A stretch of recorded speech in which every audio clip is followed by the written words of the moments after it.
Ladies and gentlemen, welcome back to the IESF Europe Regional Qualifiers. Back with me, Arashi and Burger Kim. And man, we took a whole day off because the matches Yeah. in day number one were just insane. And today, I think they're going to be no different because once again, Spain is making an appearance. Yep. The last team that we closed out with in day number one has just made a statement and coming back here into day number three. They're going up against another team that we have yet to see. So I don't know, right? Like that's another thing about each day here in the qualifiers.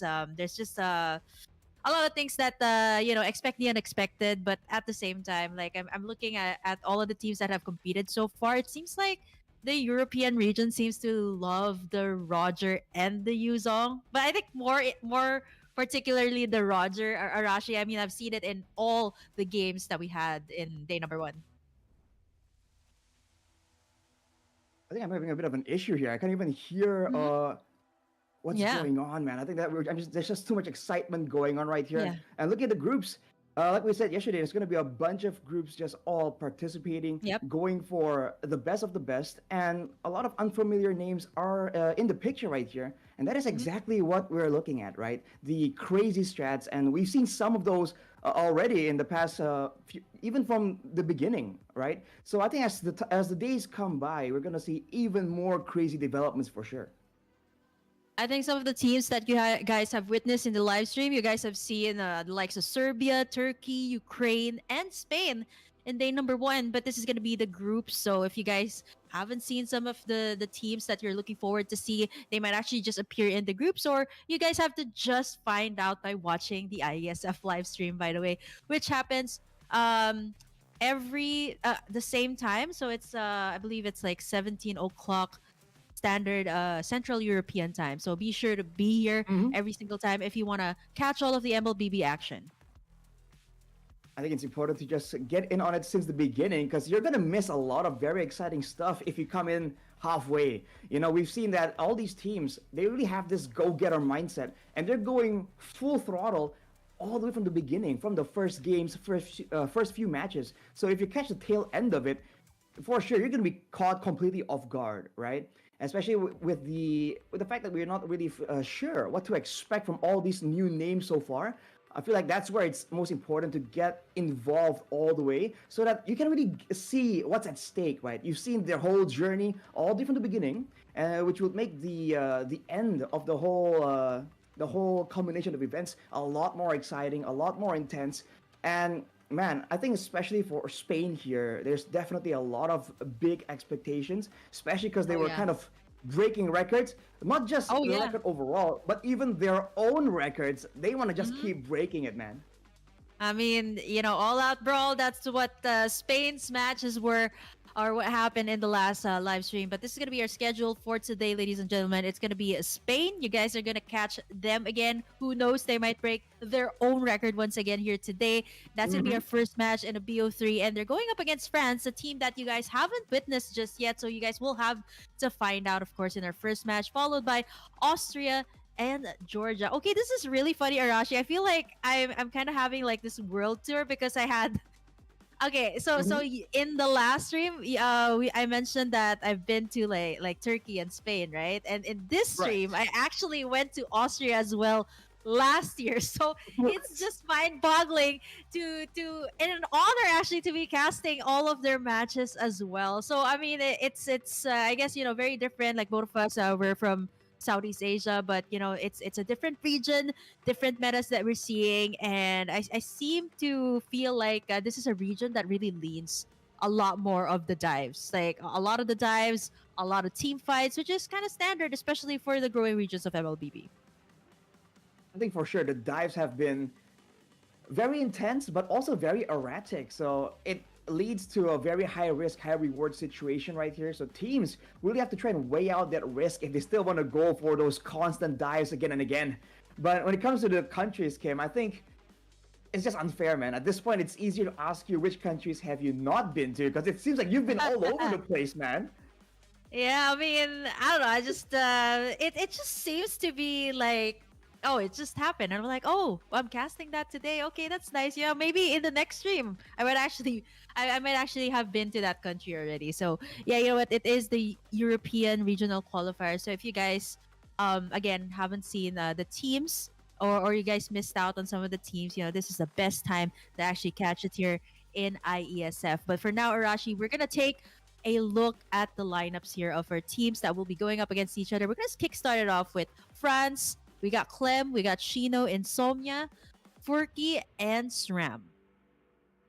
Ram or ASRAM here.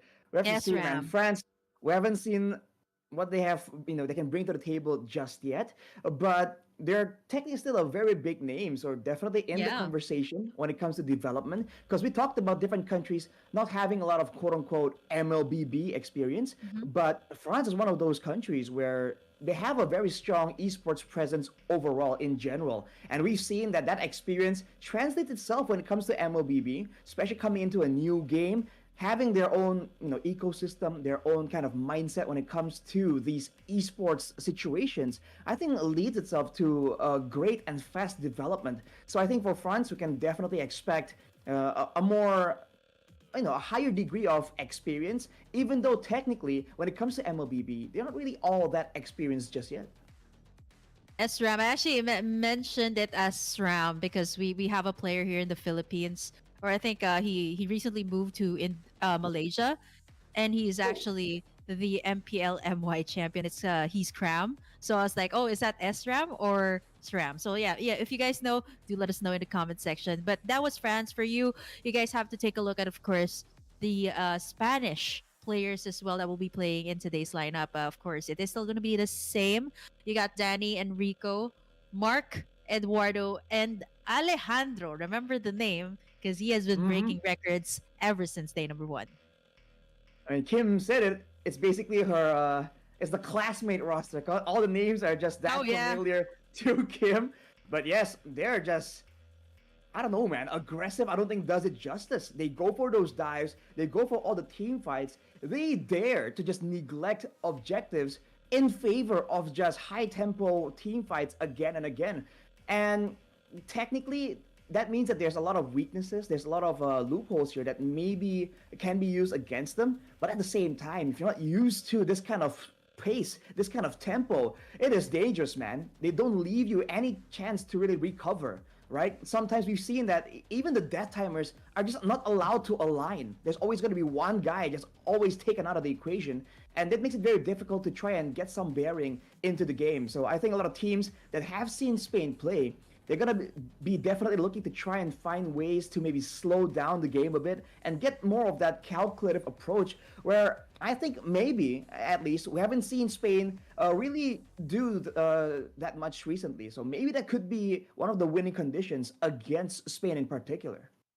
Yeah, I feel like, the team fight, the prowess that the Spanish team has is just really strong. I mean, you guys have seen it in day number one. They close it off with 31 kills and Yeah. 41, if I'm not mistaken. So they just broke their own records in day number one. And I wouldn't be surprised if they went to like 50 today, or maybe close enough to 50, because come on, that was Oh. less than 15 minutes worth of game time, and you got that amount of kills. Like, I mean, what do you need to do to have that amount of kills, right? Like, I mean, Spain was just going haywire in day number one. So I don't know about this particular day. Is it more of like the split push, right, to counter out the team fights, or do you go for something that's like, okay, just avoid team fights, let's just go for the objectives? I think, yeah, that's the big question here. I think different approaches are available. Like you mentioned, Kim, if they want to avoid team fights overall, split pushing can be an option. If they want to go for objectives, though, then they got to make sure that they have a great combos, and they need to make sure that they have multiple ways of going for a counter engage or an engage. Because we've seen that against Spain, if you're relying only on a single tool or even two single tools to just go for a fight, they've shown that they can play that kiting game, that back and forth so well. And it really leads to a lot of confusion on when you're supposed to use your ultimates. So I think specifically for Spain, you might also want to consider maybe just looking at the drafts overall as well. Because if you look at their strategy, it's always very aggressive and a lot of damage. But I think a pattern you can really rely on for Spain is that AOE damage and someone that can just clean up afterwards, right? We've seen the Oh yeah. Roger, for instance, on the hands of Alejandro, be such a menace exactly because of that, right? Everyone gets so low, and he just goes in, gets the maniac, gets the triple kill again and again. So that is a strat that I think Spain is very adept at. So they have to try. France today has to try and find a way to try and stop that, right? Just cut out, maybe just ban out the Roger even if they really Oh yeah. fear I was gonna that say its that. potential. Yeah, I was gonna say that that might be an option here for France, especially knowing how Spain played in the last game. Like maybe just ban out the Roger, force Alejandro to actually have something else, right? I'm pretty sure he has something else. It's just that he's really good with the Roger. He prefers the Mhm. Roger in the current patch, so maybe that's something you guys have to consider, of course, in the drafting phase. But that means Arashi, there's going to be so much more well good heroes that are left open, right? Like when you take out the Roger, maybe there are some assassins hidden in Alejandro's pockets. We just don't know that, Mm. right? That could be the case because we have yet to see the full playstyle of Spain, but we've only seen it with the Yuzong and the Roger. Those were like repeat picks coming out from them. So I think for France, they should be taking notes by now when it comes to the drafting phase. I'm looking forward to see if they're gonna ban that out or maybe perhaps if they do leave that open, either they steal one of those heroes away, right? Like that was Eduardo and Alejandro's hero. So hopefully that could be the case here for game number one or the first series that we have. Well, on that note, even going for strong laners could be an option as well because the way Spain plays, you've seen that it's not just the jungler, right? The fact that most of their lanes are usually just lane bullies with a lot of really good 1v1 potential. They're using that pressure to really translate it across the board, taking that aggression all the way into the jungle, and that's where they can find that extra bit of aggression, right? Because unlike in the lanes, you can hide below your turret, you can get a degree of safety, but in the jungle, technically nowhere is safe, right? Even though there's some changes to make sure that teams are a bit more discouraged. If you have that much pressure from all these different lanes translating into the jungle, we've seen that for Spain at least, they've been able to secure like a 3 or 4 level lead for their jungler, and that is something that allows them to also get a snowball, but more importantly, also get a guaranteed situation if your opposing team decides, you know what, rather than go for these crazy skirmishes, we can play objectively. How do you do that when you're 4 or 3 levels behind? That is something that Mhm. makes that puts the opponents of Spain in a tough spot, right? No real good answers, no real good options to try and get the upper hand. Yeah, I think it's also the jungling pattern that will matter, right? Like whoever gets to, farm up first, scale up first, get that level ahead right before the turtle. It seems like they actually win the game, right? Like if your jungling pattern has been disrupted, like what you said, it could just mean the entire game for the team. And for France, again, we haven't seen them in the live stream yet. As for Spain, there is already information that France can get. So I think that's something that they can hold on to. They can have that leverage on, especially going into this best out of three series. Or actually, we've seen a lot of sweeps in day number one. I'm not so sure Mhm. here coming into day number two, right? We could have a little bit of surprises in our pocket. We could actually have a game number three, but again, it is going to depend on the momentum that we will have in game number one.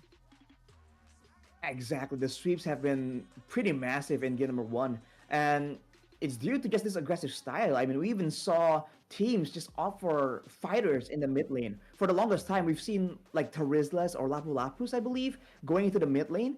But I mean, we saw Martis being brought up by Ukraine in the first day of the streams. So we're really seeing this priority of like just shoving lanes and just getting down to business, just going for those fights. So I think that also contributes to the sweep nature. Because when you're losing that hard, when the snowball is just that devastating, it's easy for us to say like, oh, just recover, just reset back as if it's a 0-0. But it's not that simple, right? Especially if we consider the first game for Spain in the first day 2 days ago, when it's just that dominant, right? That leaves like doubts in your mind, like, okay, can we do this? Like, are they gonna try and do the same thing? How do we deal with that? And that overthinking might just result in a negative performance. So teams definitely have to try and keep that mental aspect of the game in mind too. Yeah, I mean, we're going into like this is the first stage of the tournament, right? So you kind of want to keep in all those energy and, of course, the stamina that you will have, especially if you guys do make it to the group stage, right? Which is in just a little bit. So now it is more of like I would say like vibe check for all of the teams here. Like, what kind of play style Mhm. is does this team have? Is it like more of like aggressive, like what we've seen with Turkey and Spain, or is it a little bit more like okay, slow farm and then you get the W? So there are different kinds of play styles. It's just a matter of like some of the teams just either they do have the upper hand with the draft. It's just that they don't know how to close the game, or they kind of Right. have errors, especially when it comes to the latter part of the game, which is honestly really frustrating. You guys know what I'm talking about, right? Like especially in the latter parts of the game, you feel like you already got it in the bag, and then somebody makes a mistake, and then it's just all gone in one fell swoop.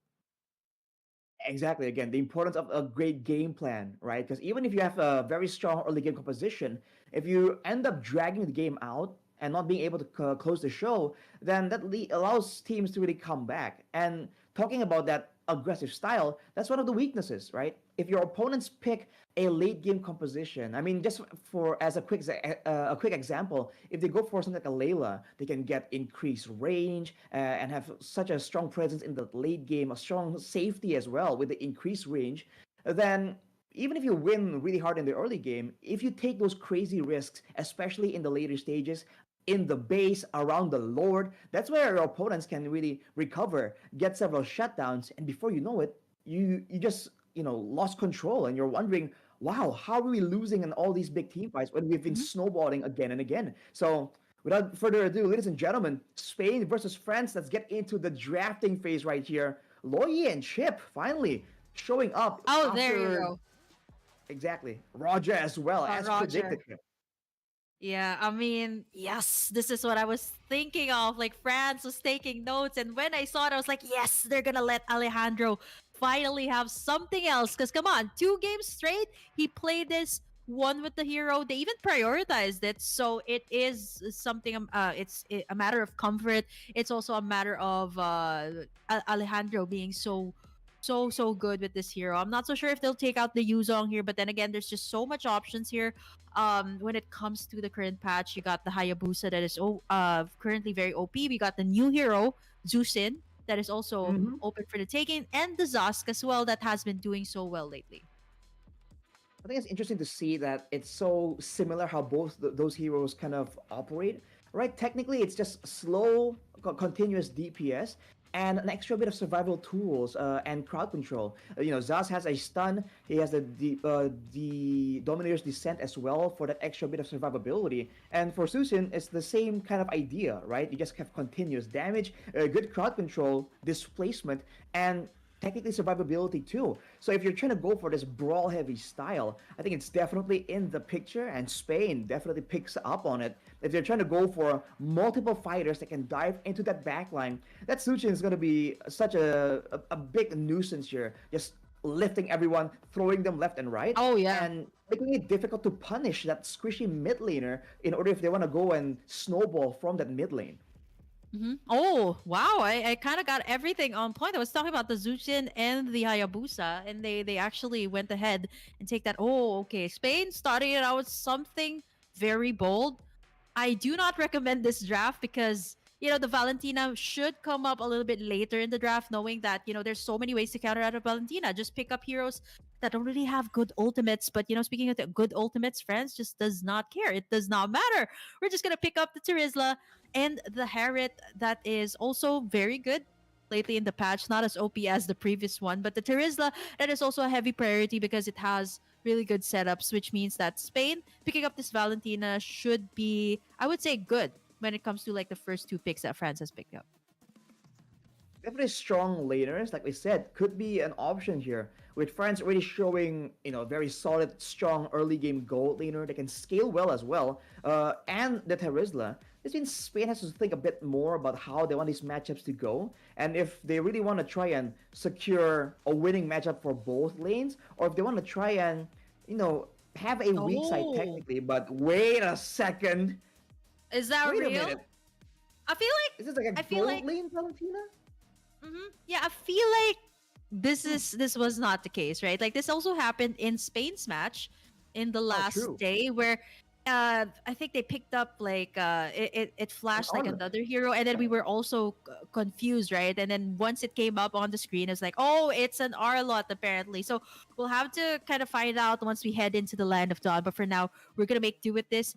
It makes more sense that they picked up the Novaria here though, instead of the Valentina. So the Valentina could be like a huge question mark. They could have picked up maybe like a Yuzong, right? In the first phase, it seems like they prioritized this hero, but we have yet to find that out. France has a good amount of control here with their draft, and they got a Minotaur here on the other side. So I think it's gonna be a team fight, or a very team fight, heavy eccentric composition here from France as well as Spain. So expect to see an all-out brawl once again, Arashi. I mean, you've already seen it from Spain, and France just kind of is enabling that type of team fight potential from these two teams.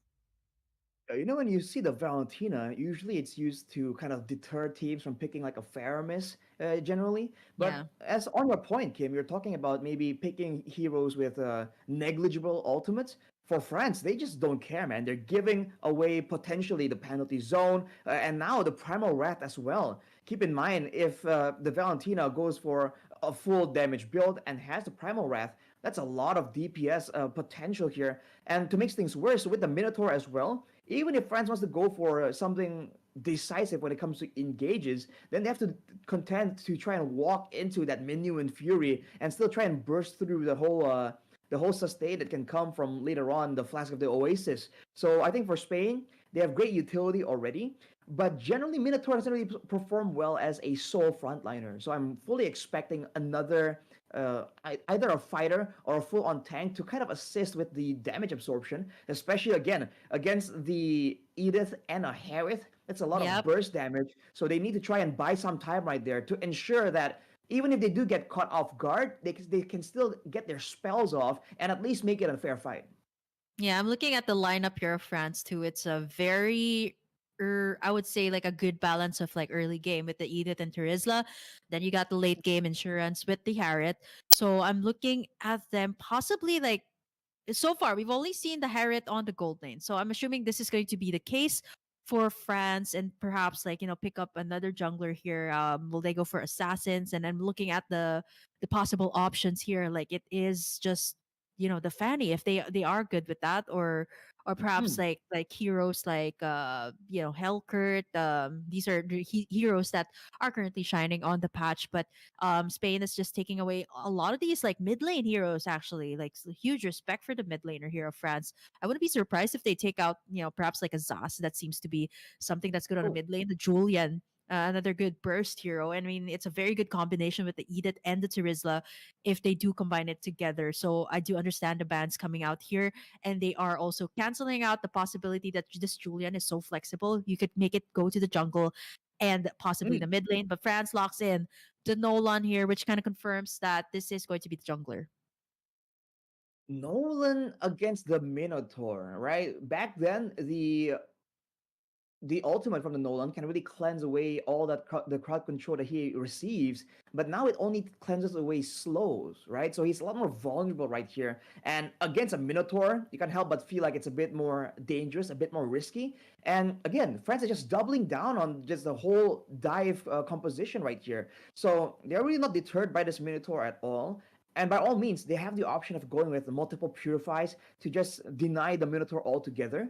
But I feel like for the side of Spain here, the fact that they're banning away all of these mid laners seem to really make Oh, sense, considering the fact that on the past few games, Dani has been a very standout mid lane player, but immediately they're showing the Lancelot and the Beatrix, at least for now. And this is a relatively squishy lineup. So they're, once again, going with that old adage, the best defense is a great offense. They're trying to make sure they can take out the members of France before the fight can even develop properly for their opposition.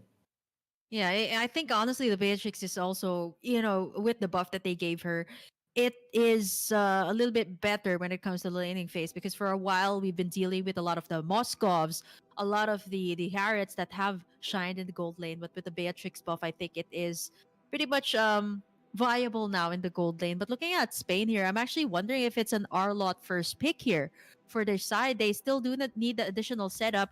France locks it in with the Vexana here as their last pick, something to kind of deny all of these team fight potentials. If you think about it, it's good against the Minotaur, right? Like if you get the Terrify on. But here's the lineup of France, a good amount of early game. And I'm kind of worried here about Spain, right? Like if France manages to be as aggressive as they are in the early game, it could actually kind of disrupt what we were saying about like the farming pattern here of Alejandro. But not unless, they do get that upper hand very, very early on. I think for France right now, the 5v5 is absolutely what they're banking on, right? With all these combos, with all these good like team fight heroes. The Edith I think is the big equalizer, but Edith can kind of fit in almost anywhere, so it doesn't really quite count. For Spain though, I feel like they do have a lot more burst potential technically. If they can get their hands on one person and avoid getting roped into, like a full team kind of situation. So that will depend again on the rotations, on the objectives, and how both teams want to approach this. Because I think if France is really trying to go for these big team fights, that's great, but especially in the beginning, right? Before everyone can kind of group together and make it a 5v5 every single time, that's where Spain can really have an advantage here. I mean, they have the Lancelot available. They have the Beatrix that very early on already provides a lot of big burst potential as well. So, and keep in mind, even if they go for short engagements and don't really result in a kill, they have that Minotaur so they can stay around a lot longer and have that health dispenser from that Minotaur. Yeah, the only I wouldn't say only heal though, but they do have a good amount of heal when it comes to the team fights and the setup. So we have yet to confirm the first pick. Actually, I'm still kind of like iffy that it is a Valentina, right? Like I'm thinking it's something along the lines of Arlot, perhaps somebody on the XP lane because it seems like that was the case. But looking at this lineup, I'm expecting to see a lot more team fights, right? Like you got an Edith, you got a Terizla. These are heroes that just want to go head on, especially in the early parts of the game, because you got so many ways to set up the game, set up the plays, especially in the first turtle fight, which seems to be very crucial here for the teams. Looking at this, it is actually going to be a Valentina, but it is an Arlot. Okay, I was right. It's an Arlot for the side of Spain and a Valentina for the mid lane. So it wasn't a Novaria. So looking at the lineup here in the mid lane matchup, I would say both sides have a good amount of clear. But when it comes to CC though, the Minotaur is just king when it comes to these situations.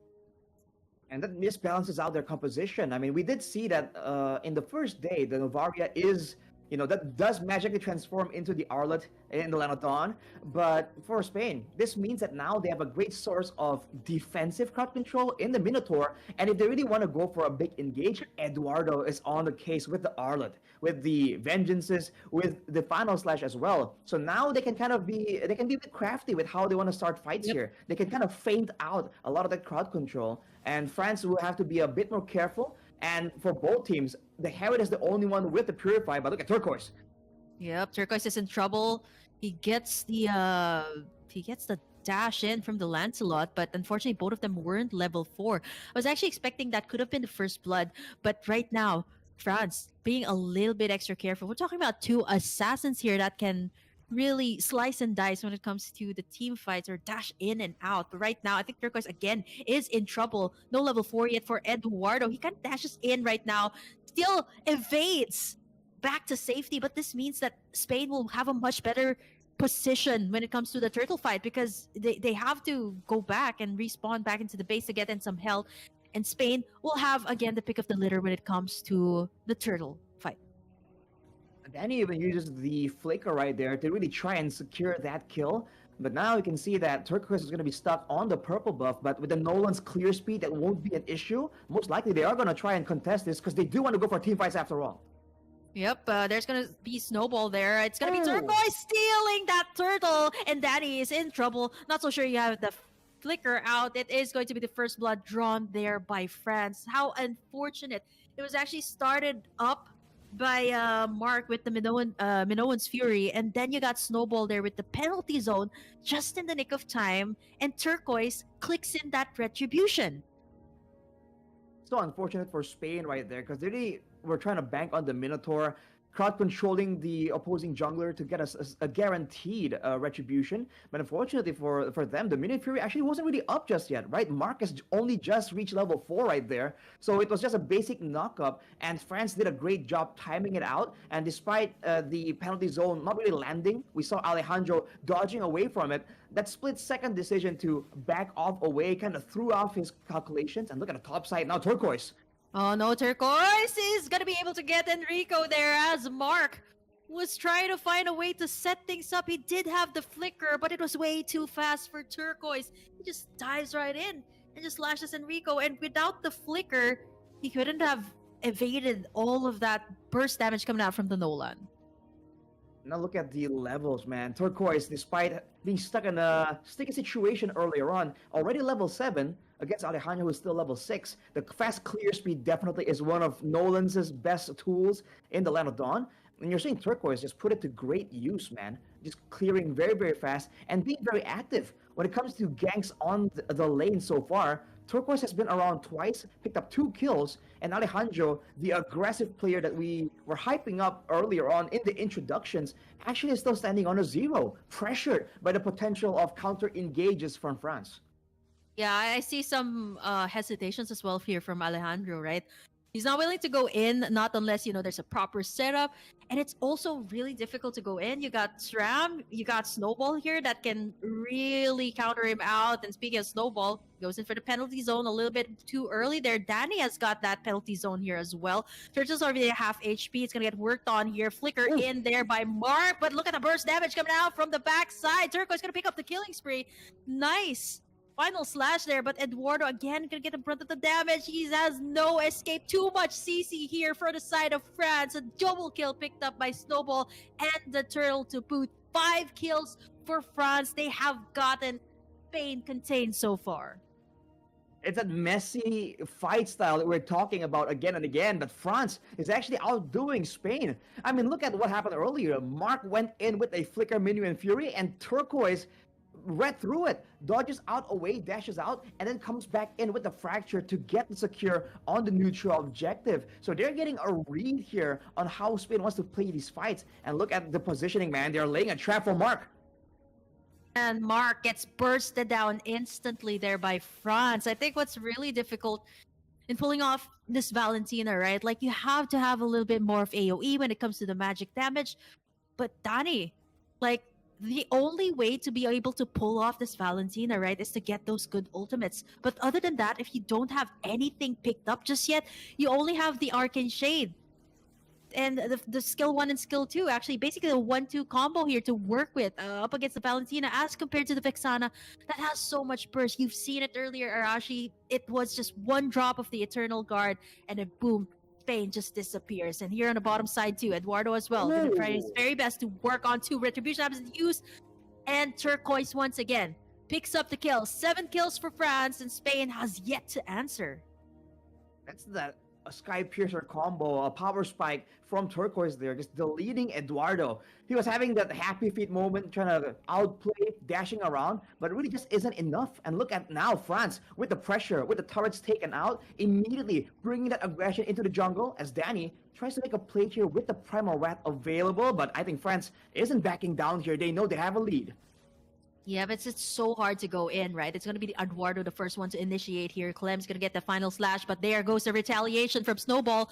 There's the penalty zone. Everybody's going and work it out on Snowball. Well, the rest of the team here of France will be able to get that turtle. It is still Turquoise that will get it for the price of Snowball. I would say that's still worth it for Snowball. He was just buying time. Did you see that, Arashi? He was working on 4 members of Spain while the rest of France just worked on that turtle and again was able to take it for themselves. All 3 turtles went to the side of France. They are now on 22.5k up against Spain that has only gotten 17.8k so far.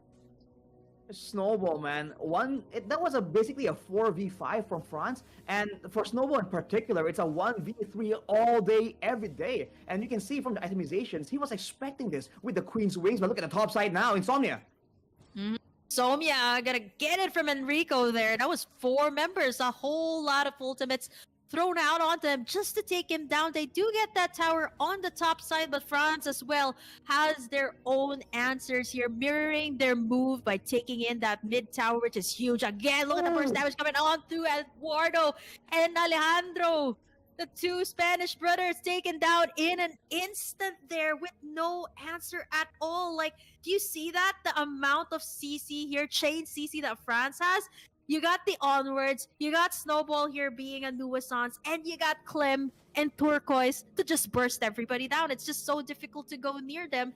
And the only one that can actually front here for the side of Spain is just Mark and Eduardo. But how can they do that, right? They get bursted down even before they can go near the targets that they want to go to. Man, that was just all Clem setting that up, and great follow-up. You're seeing the synergy here from the players of France. They're just on the same page again and again. And look at the bottom side. Snowball now already with the War Axe and the Queen's Wings combo. He's going to be so tanky, and he's going to be healing so much. And if you look at the composition from Spain, yes, they have burst damage, but it's not really designed to take out that Terizla. And look at the top side, 4v1, Eduardo again. That is going to be 4v1. Eduardo still making it out alive. 1/4 HP with a slitter of health and still makes it. And here comes the cavalry from the side of Spain. There goes the flicker in from Mark. They take down Esram. And they got what they wanted there. That was a sneaky, great escape there by Eduardo, buying the time for Spain to get to where he is. But the bigger picture here, what is happening to France? They are actually taking in a lot of damage too. But right now, Spain is slowly catching up. It's not that far off a lead just yet. 5,000 lead, and they're slowly starting to pick up as well when it comes to the turrets. But France still has the upper hand here. They haven't gotten that shutdown onto Turquoise just yet. Flickers aren't available here yet, Arashi, and now they got two setups. You got the penalty zone as well for Zanny, and Mark still has that Minoan's Fury, and Snowball going to be starting up that first Lord of the game. Don't forget Eduardo with the final slashes too. Turquoise though, already with the BOD, that's a massive power spike. And you're seeing how fast he's clearing. He just walks out casually, takes away the purple buff of his own, and then goes straight back to the Lord as Azram and Snowball, they're zoning everyone away. The Lord just gets taken from under the noses of Spain, man. France with the zoning play again and again. Using that AoE, using that crowd control to push, to bully Spain away from the neutral objectives. And now with the Lord, their macro game has been impeccable so far. It's only gonna get better with these empowered waves and the Lord. Oh man, you know, there's one thing I'm looking at here. One song that plays in my head when I see France's lineup. You see Clem and Turquoise there. It's so nice that actually the camera is panning on them, because the song, I don't know if you've heard that trending song on the reels. It's like Untouchable. Like that's the song playing.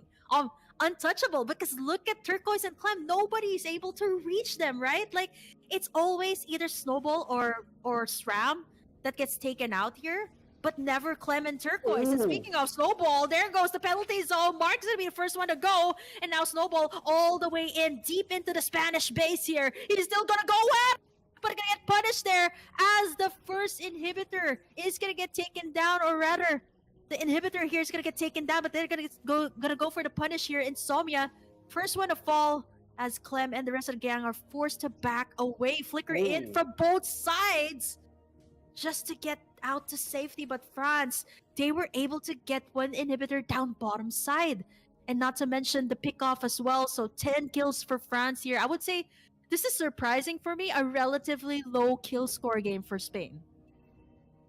It's low kill game for Spain because France is not allowing anything. I mean, there, Snowball made the big play, made the big engage, and this is the probably highlighted earlier on. When you have an Arlet and a Minotaur as your main front line, it is so easy for teams to really burst you down, because for Mark, he's prioritizing that Flash of the Oasis as well, so that kind of negates his defensive prowess when it comes to being the main front line there. So he's supposed to be playing as a counter engager, but once he oversteps just like that, France just pulls the trigger, deletes him immediately, and with the first Lord, they're able to get a base turret. So definitely the tail end wasn't as expected, but look at Eduardo now. Oh wow, man. Couldn't even let go. Gets the penalty zone and gets in the ultimate here as well from Turquoise. There's just definitely no way out of that one. Insane amount of bursts coming out from France. And when you have no way purify out, right? Like it's so difficult. There's so much slows. There's so much crowd control here coming out from the side of France. I think the best way to actually, possibly kind of decode this lineup of France is just to assassinate the back lines. I think that's the best way. But then again, how do you penetrate the back lines here? Because Spain, before they could even go in, right? Like it's either Snowball fronting or SRAM. Like they're also so tanky. So it's just a matter of them just doing their jobs here, and they couldn't even reach the back here. It's gonna be Spain once again in France. Gonna do the lore dance here. Half HP. Look at the zoning coming out from Snowball. 1/4 HP here. Alejandro gonna try to steal the lord. And he does! And he gets the shutdown as well. This could be the turnaround that Spain needs. They get the two, or rather, the shutdown finally onto Turquoise, and they get the lord to boot. They're still breeding in this game, closing the gap with 2K up against France here. All things considered, now it's only a 3K gold lead, despite the fact that when it comes to structures, there's only 2 in the hands of Spain. Now with this Lord coming through, they're going to be taking a lot more turrets and going to be coming back into this game with more damage, with more tank, and a Snowball now goes in. Oh wow, look at the damage coming out from Danny. It is a lot to handle as well, but look at Alejandro taking a lot of damage as well. Finally, Snowball gets taken down. Mark, is he gonna try to go for more? Insomnia gonna go all the way in. He's got the blood wings right now, as Eduardo does not have the final slash and will not commit. They got the Lord here on their side, so they know they have that upper hand. And now Turquoise as well could be doing their very best to defend this mid tower where France, they have to take down that Lord first. But Alejandro, he's gonna do his work. He's actually dishing out a lot of damage. Look at that on Turquoise. He's already half HP. We've reached the 15-minute mark where the gold advantage starts being less efficient, less determining. If you look at the levels even, Alejandro has caught up to Turquoise. So even when it comes to the retribution battles, now it's a lot more even. That was such a great sequence for Spain, getting the shutdown onto Turquoise earlier and also getting the Lord. Unfortunately, though, they're only able to get 1 turret in the mid lane, but that's already a lot better than nothing. Now the situation's a lot more hopeful for the side of Spain, and there's this factor right here that they can take advantage of. Insomnia on this Harriet has been caught out of position several times. We've seen it when they were defending in the bottom side earlier. So if they can try and deny the gold laner from France and allow Erico, who already has quite the significant amount of items here, to try and output that damage, you already know that in the late game, the gold laners become the main source of damage. So for France, now they have to be a bit more intelligent with their targeting, right? If they try and burst down Danny or Eduardo, that doesn't necessarily mean that they're going to win the fight, because if Erico gets the free hit and maybe even get the huge Bennett's Rage or Nibiru's Passion all the way and get a massive AoE play, that could be the turning point for this game. Yeah, you see Eduardo and Danny here trying to make the lane move here on the top side, knowing that this is where the Lord's gonna be. I don't know what France is setting up here. They're setting up this huge death bush here on the mid lane, and Rico has to be a little bit careful there. And now look at Turquoise. He's gonna get in the Minoan's Fury! Everybody flickers in, or rather Mark flickers in just to get the kill, but now here comes France. They might actually go in for the counter play. Snowball gonna go for that penalty zone, and right now look at the Eternal Guard from the backside. It's taking out so much damage. Mark's gonna be the first one to fall here as Alejandro goes all the way in for SRAM, picks up a double, a triple, and might go for the Maniac as Clem forced to flicker out. What was that, Narashi? One fell swoop. All 4 members were down, and it was all started from that setup coming out from Mark, and then Alejandro just swooped in at the right time.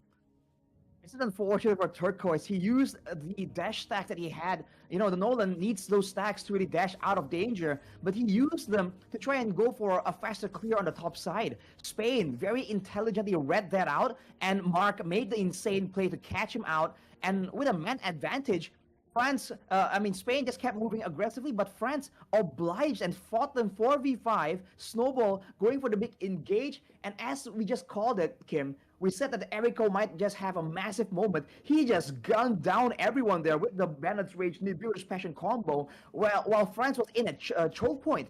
Even though they have the base turret down, they're not really using it as efficiently because the Lord was on the top side. They really could have waited for that wave to push out and get like a man advantage, a default push advantage. But now they got to defend against the Lord, and Spain definitely is eyeing an opportunity. Mark, he does not have the flicker just yet, but they can't go a little bit too deep here, knowing that the Lord has been bursted down here by the side of France. Danny as well doing his very best, but they did take down all of the turrets that are left. It's only the inhibitors left here for the side of France. Again, it is a make or break here when it comes to the setup. Flicker out from Eduardo. That was two ultimates and a flicker out here from the side of Spain. They do have the driver's seat right now. They do have the gold league back on their side. And now here comes Mark with the Minoan's Fury. Onto two. Clem gets the Nibiru's Passion. And Enrico, again, you mentioned it. It's going to be free hitting everybody. A little bit too deep, though, for Danny. 3 members left. 2 for the price of 1. A hefty one for the side of Spain. But they weren't able to convert to anything. Just the kills there.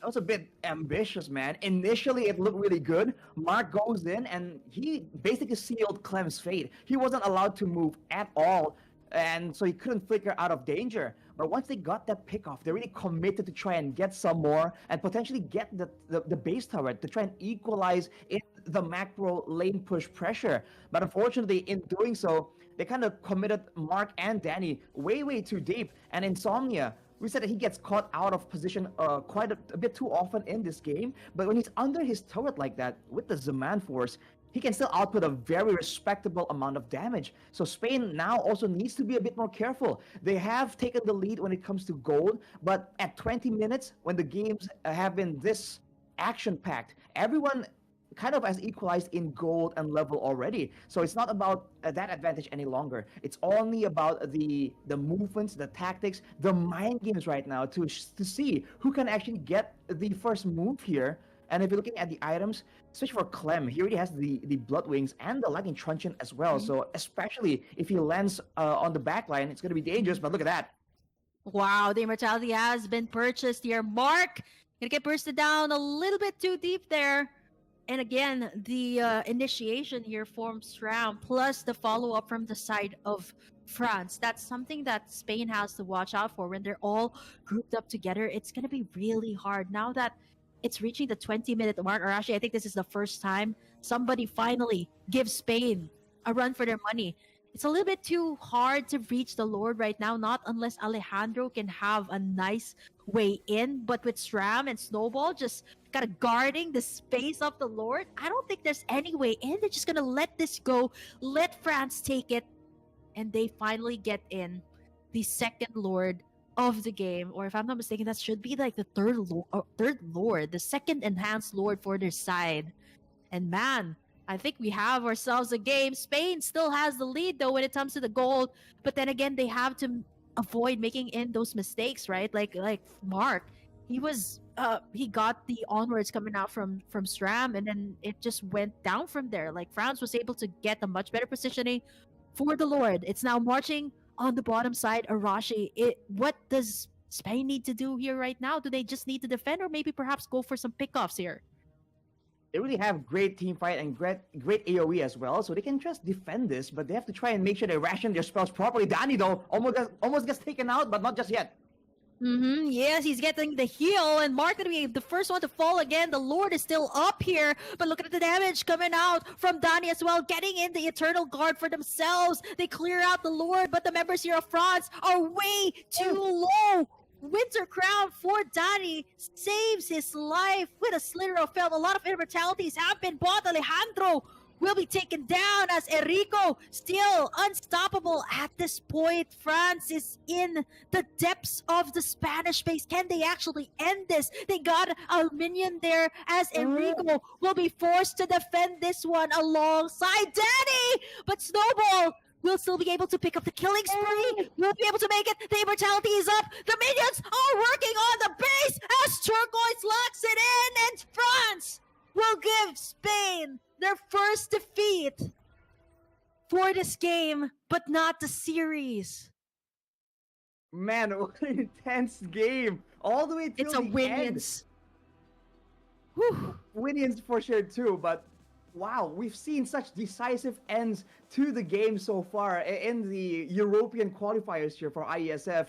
But this is one of the first matches where it was just that close, man. I mean, that last play you saw with the Nibiru's Passion, with the Bandit's Rage, the flickers coming in, it was down to the wire, man. That is what we've been waiting for. And that's why we said that you have to keep up with the developments all the way from the first game, because you never know, man. This is an amazing game from both these teams, but unfortunately for Spain, it was just a bit too much to handle when they're that late in the game, when they have to deal with the Lord as well. Initially, it was all France. The macro presence, the outplays, and Turquoise is getting the clear advantage, the level advantage, and also the snowball going in. And from there, you're seeing moments like this where if you misstep just a little bit, Yeah. France will completely take you out. Earlier on, they were able to take this base turret as well, but unfortunately for them, even after doing so, they kind of made a bit of an overzealous play, and that allows Spain to make the comeback. I mean, look at Snowball all the way in the back right here. It just seems like France really wanted to end this game early, even though technically on paper, they have a pretty decent late game as well. There wasn't really any rush to try and end the game faster. But if you look at the way the game develops after this, even with a base turret taken out, they weren't using that empowered waves to try and get anything of real value. They just kept going for these brawls, and it makes for a great spectacle. But overall, this really could have been a cleaner performance coming out of France. Yeah, I think the execution as well, the timing of the ultimates have to be at on point here for the side of Spain, right? Like you see it from the side of France. You see Snowball setting up these plays, and then SRAM goes in, Clem puts out the Eternal Guard, and it just makes it way too easy as well for the damage dealers to be able to put out the damage that they need. This was one of the shining moments here from the side of Spain. Alejandro getting an almost maniac, and this was one of the overconfident plays that Spain had, right? They knew they had that Eternal Guard from their side, but unfortunately, right, they were still way too deep. There was no minion waves that were left in the team fight, and right after, Snowball and the rest of the gang just went all the way in. This was the last part of the game.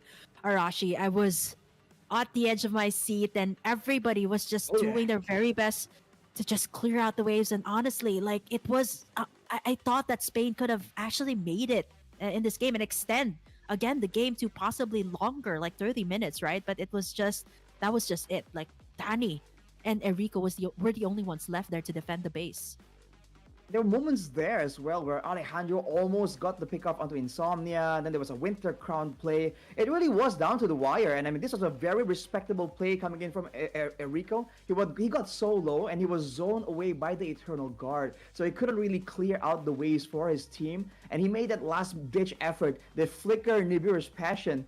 And I do believe that in the whole sequence there, from where the Lord first came into the base, he used that Nibiru's Passion twice, so that was a long, drawn-out play, but that was a lot of action. I think we have to take just a small, short break, and the players need it as well, so stay tuned, ladies and gentlemen, for the match between Spain and France here. Stay tuned for game number 2.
Ladies and gentlemen, welcome back after that short break to the match between Spain and France, where if you missed it, there was a very intense, very action packed game number one, all back and forth comebacks after comebacks after comebacks. But France were the ones who were able to secure match point right here. So this could be a clean sweep, but if we know Spain, they're fighters, man. There's a chance that they make this a 1-1, and only time will tell if they can actually pull off a reverse sweep against France, who's looking pretty good, pretty decent.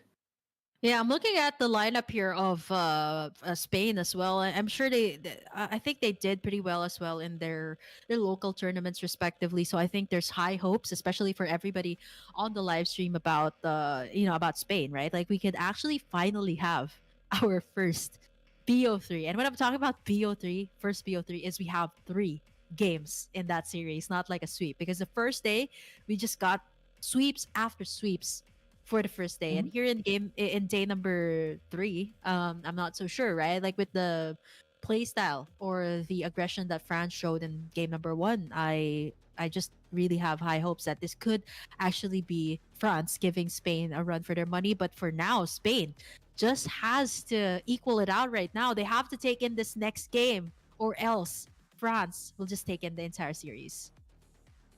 That's what's so concerning right now, I think, if you're supporting either team, because we usually say over here in our region, I guess we would say it's the same thing in every single region, but when the first match is that competitive, usually the second one becomes either even longer, right? Because everyone's like Yep. they got something to prove now, or it becomes a very very quick game, right? That's always been the patterns generally. It never becomes like a so-so game. It's either fast or very long.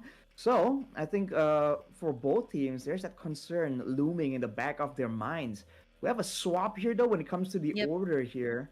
And now with the Moscow Lo Yi already banned away, both teams really respect the global presence coming in from the Lo Yi and Chip. So with Spain banning, with Spain being second pick, banning away the Lo Yi though, there's a chance that France can force them to ban the Chip as well, right? Because otherwise, France can just go and pick it up, and they've already banned the Moscow. So if you match that macro pressure, there's not a lot of options available.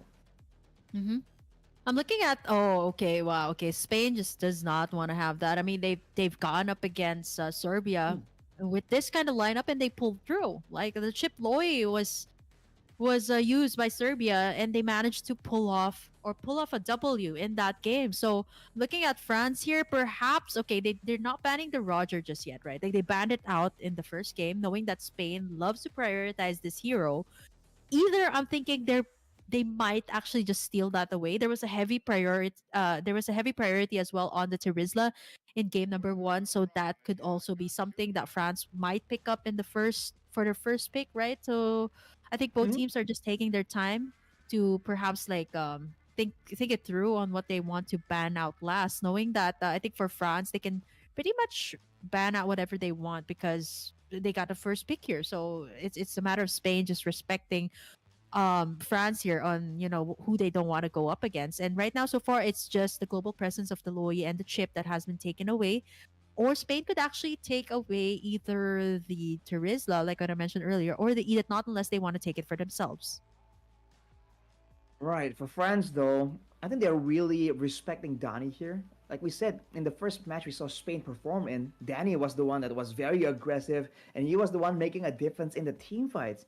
In game number one, he was put on a first pick Valentina, right? That could be a bit of a counter of a deterrent pick, but as a result, you're really seeing that they weren't able to really use that Valentina to its best to the full Yeah. effect when it comes to the AOE to the team fight presence as well. So now for France, they banned the Chusian still, but not for Spain. They're the ones banning the Valentina. So the Roger is actually up for Yeah. grabs here. France can definitely go and grab that unless they feel like that Edith Ah, is a there bit you too go. valuable. But all right, without the Roger, Spain most likely, I'm thinking the Edith, and if they want to copy what France was doing, they can go for the Teresa as Oh, well, but the Ling is what they traded for it. Angeling? Will they go for an Angeling here? I mean, that's a very popular combo.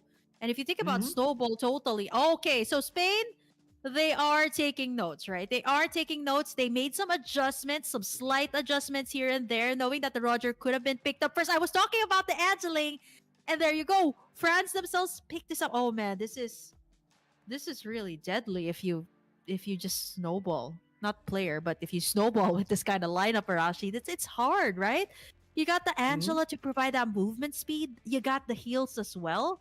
So for Spain, they got a great amount of CC right now. It's a Terizla team fight potential. It's there as well as France. So they still do need that magic damage, or maybe they could perhaps pick up their gold laner now, or maybe their mid laner to go head to head with France right now, because it seems like a lot of the mid laners have been taken out. The Zusin, the Valentina, as well as the Loyi. Trying to think what options are available. Again, if Sane wants to try and match that team fight, and they want Wow. that AOE, they want that crowd control, that really seemed to be the main issue that Spain was struggling with, the difference in the AOE and the engage potential. Now with a Tigreal, along with the Terizla, they have two really great options to go for engages, and they can kind of deter France if they're trying to dive in, lest they get comboed here. But I feel like Spain will be saving that mage pick for last. They banned the Minotaur as well, so for France, now it's a bit of a weird situation. They have the Angela, they have the global playmaking option here, but they're really losing out when it comes to engage tools, and that will depend on whether or not the Angela gets put in the mid lane or the roam position. For now, though, it seems like Spain believes it will go to the mid lane, so a lack of magic damage could be in question. But with the Harith already secured in the gold lane, I guess it's still pretty balanced for France. They still do need that crowd control, right? The Angela, we've seen it played in the mid lane as a mid laner, but they do need that crowd control. And this is one of the heroes that I did mention that gave them such a hard time, especially with Mark's Minotaur in game number one, right? Like you keep getting that onwards and then you get bursted down by the team. Right now, France has this I would say great early and great late, but Spain definitely has the early game advantage. And to seal the deal, they should get a mid laner too that can rotate as fast as these first three picks that they have.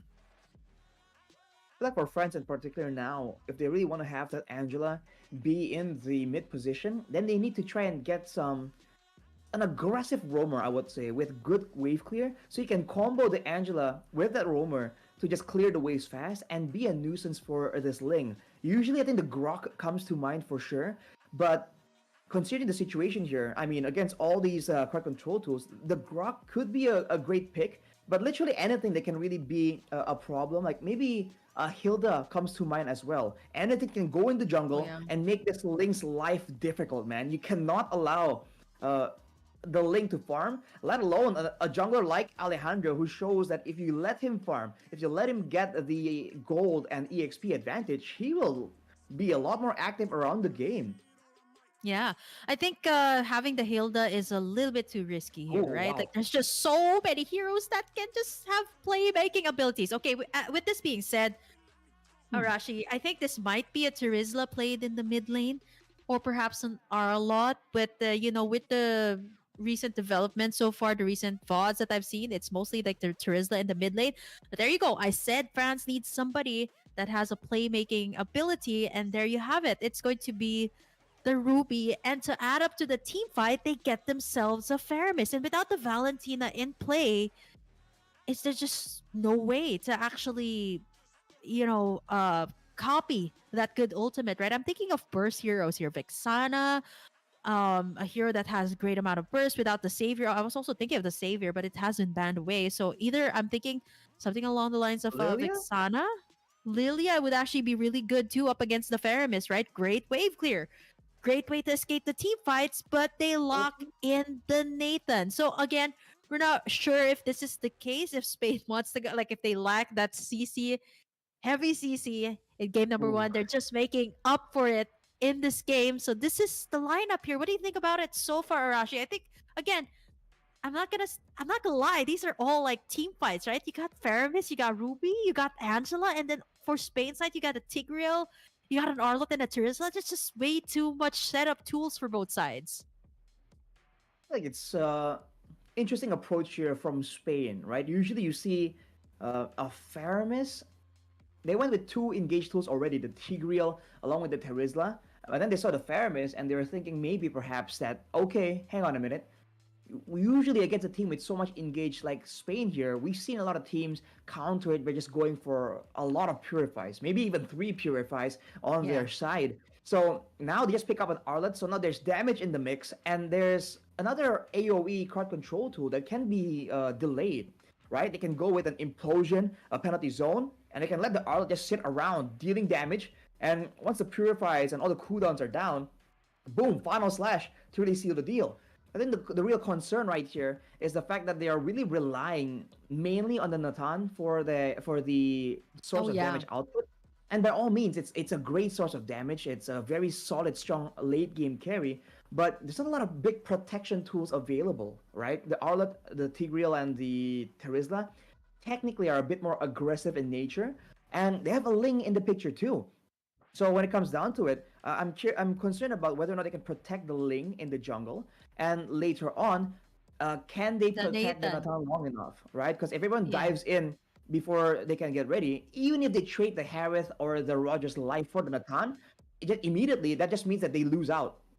Yeah, I think it's like maximum protection for the Nathan here right now. Like if all else is like if the Nathan's gone, if Alejandro's sling is down, it's gonna be difficult for them to pull out the team fights, right? Because there's no damage output. It's all gonna rely on Alejandro and Enrico there for the game. But I'm pretty sure they have a good game plan. I think right now they just keep on want to sandwich it with these team fight oriented types of heroes, CC type of heroes. And I think if they can pull it off, right, it should be good.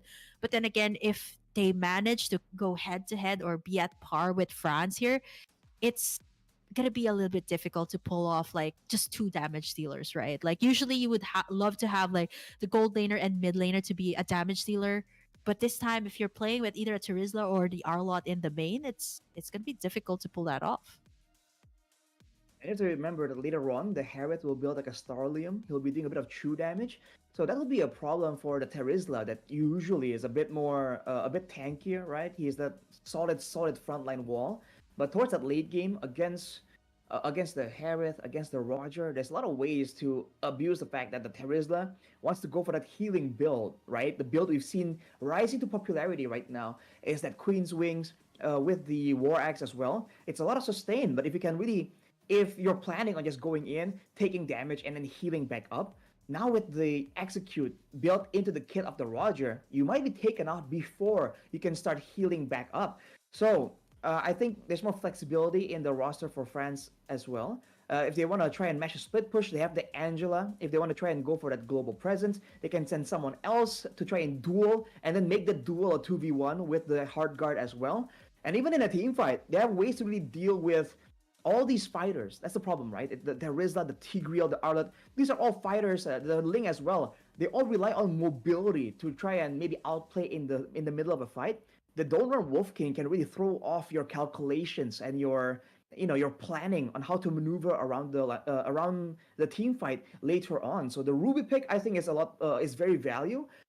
I don't know if the Faramis pick will be that significant again, just because of the combo that Yeah. Spain has specifically acquired to try and make sure that France will kind of be reluctant to try and group together for that Netherrealm. Yeah, I think Snowball was just really good earlier in game number one, right? Like he's seen how he zoned like four. I would be surprised if he does the same with the Ruby, right? That the Ruby just has so much crowd control at times that you can't even move with this hero. And looking at Snowball here, like yeah, it seems like they snowballed with that lineup, especially in the early game. And actually really curious though. I'm like, okay, does it snow in France? I was thinking, oh yeah, it does. It does snow in Yeah. France and Spain, but it does not snow here in Southeast Asia. Something that well, in some parts of Asia, yeah, it does snow. But yeah, for I think for the most part, right, like France and Spain. What season is it right now in Europe? I think it's summer or is it Yeah, I believe. autumn? Yeah, I think it should be summer, right, or spring at this time. Well, It's whichever it July. is, I believe it's not like snowy season per se. Oh, for But ladies and sure. gentlemen, we're gonna go straight into the land of dawn right here though for game number two. And well, hang on a minute, it's a Novaria. Wait a minute. Oh, You there see you go. Novarias transform into Arlets and Arlets transform into Novarias. So So now with the I think Novaria, yo, that's a look at goal. this, Danny. Okay, speaking of the Novaria, that was Danny a little bit too deep in enemy jungle, giving the first kill again to Turquoise.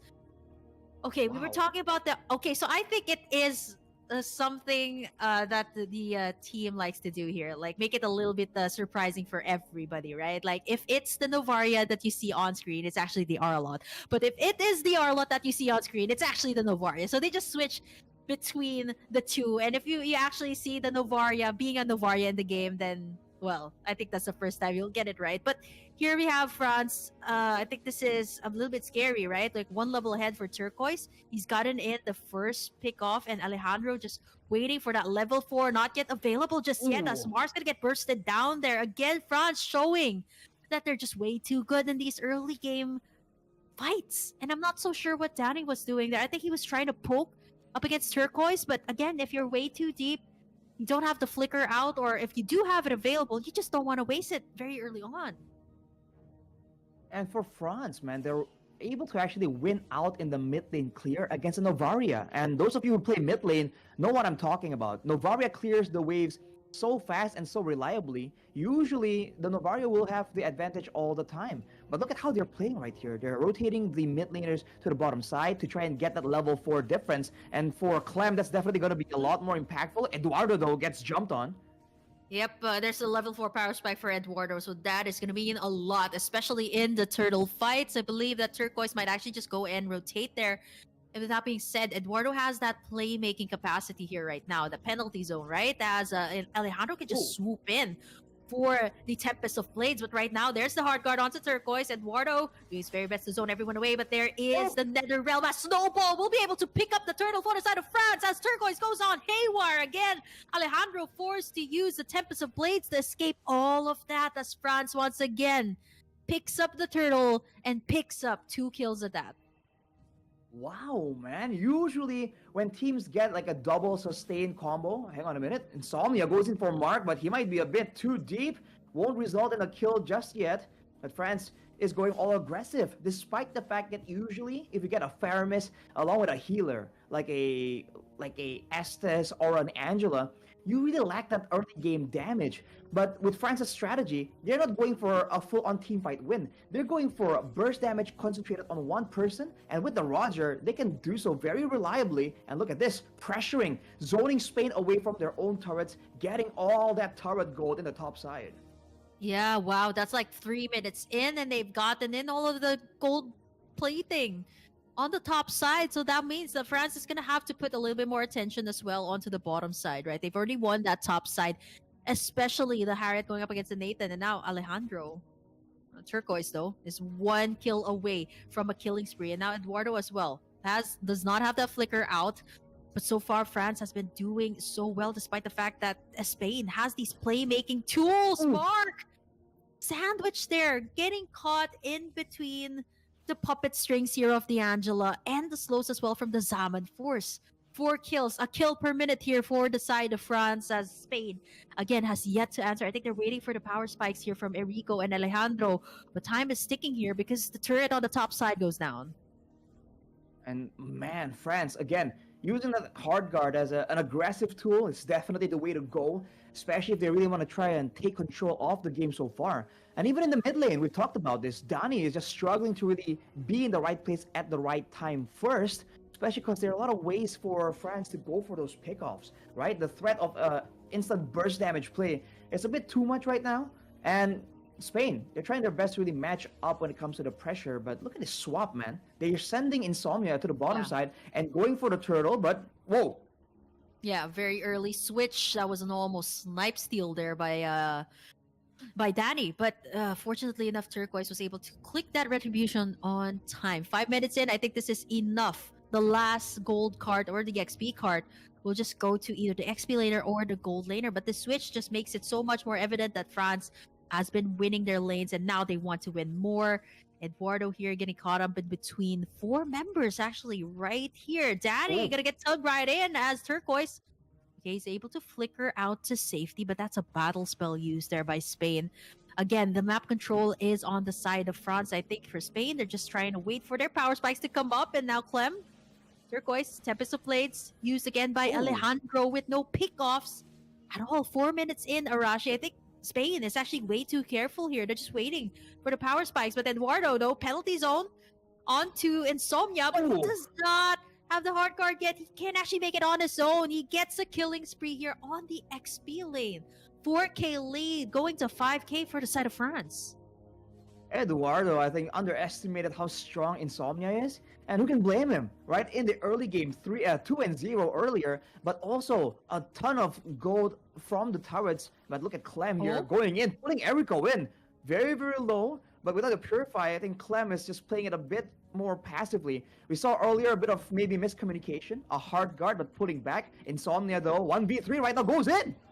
Oh man, the Zaman Force, and now Mark is the next one on the chopping board. Clem as well. Double kill for Insomnia as France picks up 7 kills, keeps them at bay, and even Danny. Guess I am offended here, and Turquoise leaps in for the final swoop, and Eduardo going in for the penalty zone here as Snowball is able to sustain. He gets taken down here, but here comes Turquoise and the entire cavalry. Alejandro, the first one to fall. 9 kills for the side of France. They just seem to have answers after answers in all corners of the map.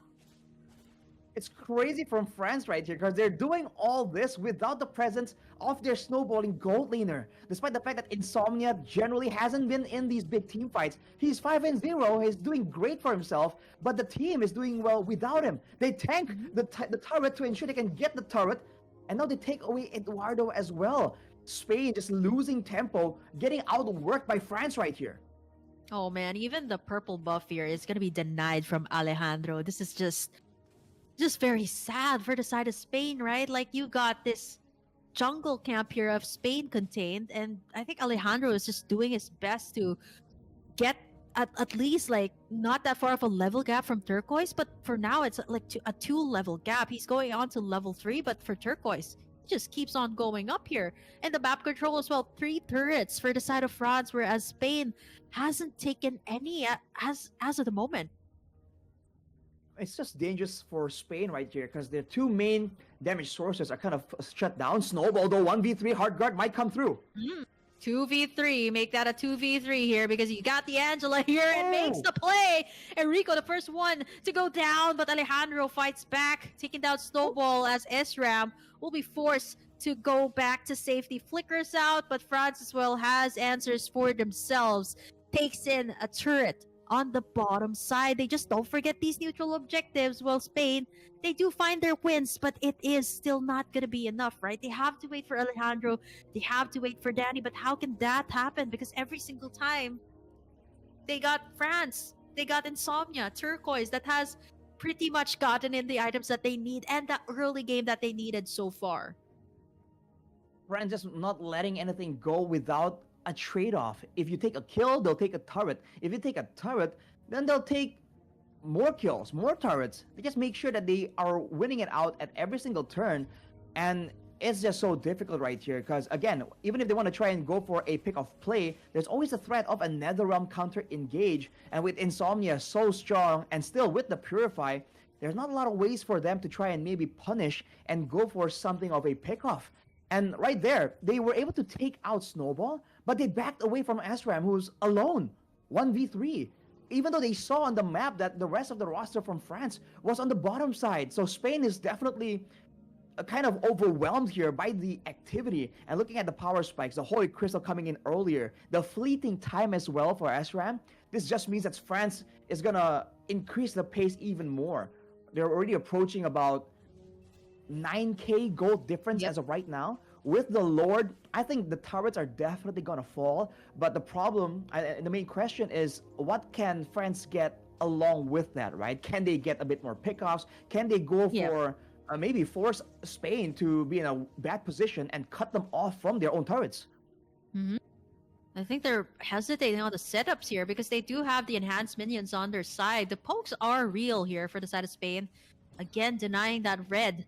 But Insomnia, off-cam kill onto Eduardo. It is way too much to handle here at this point. And you were mentioning, Arashi, what can they get? They've gotten in all the outer turrets here. It's only the inhibitors left for Spain here to take in. And not to mention, they haven't melted down this lord just yet. Again, we're going to have to keep our eyes onto Mark and maybe perhaps Eduardo here that has the playmaking Oh. capabilities. But Mark, man, just gets bursted down there as the Lord. Gonna get worked on here. Not yet worked on. Alejandro forced to use the Tempest of Blades back to the base. And now Spain back of their walls again as Eduardo trying to make in some plays here as the Nether Realm is still up. A double kill picked up here as Snowball takes down Enrico. No minion waves available just yet. Just Danny left to defend. The minion waves are just way down there for now. That's going to keep Spain at bay. But look at the damage coming out from Insomnia. Mark is back up here. And now France, they're going to take what they can get here. Like, man, concealed play has been made here by Mark. Is he going to try to make a play? But before he even makes it, he gets bursted down here by the side of France. And I think Spain this time will suffer their first loss as France will take the series with a clean sweep. Like I said, man, after a game like that, it is either very long or very fast. And France said, we don't like wasting time, man. Let's get straight into business. What a performance, man. Again, I was doubting the early game aggression, right? Their roamer wasn't Angela, right? It wasn't an enabler, someone that can just disrupt the lane. But because they have a Roger, because they have the pressure from the mid lane, they're just able to get wins all across the map. And again, despite the fact that Insomnia was kind of left alone to his own devices, he's been able to make great plays for himself solo with the snowball that he's given. And from there, it's just them making plays at multiple areas of the map at the same time, and Spain is just a bit too weak to try and contest. Later on in the game as well, I think that combo between the Faramis and the Harith is a bit underrated. Of course, the Roger is doing an insane amount of damage, but that burst coming in a split second from the Harith and the Faramis before you know it, certainly catches the members of Spain off guard, man. I mean, we saw Dani on the Novaria take one empowered basic attack with a Starlium proc from Insomnia on the Harith. Boom! Almost less than half HP, a quarter even. That is just an insane amount of damage. You add the Faramis on top of that, and you're starting to see why the members of Spain are getting picked off. It's not that they're just overstaying their welcome. They just get caught completely off guard, man.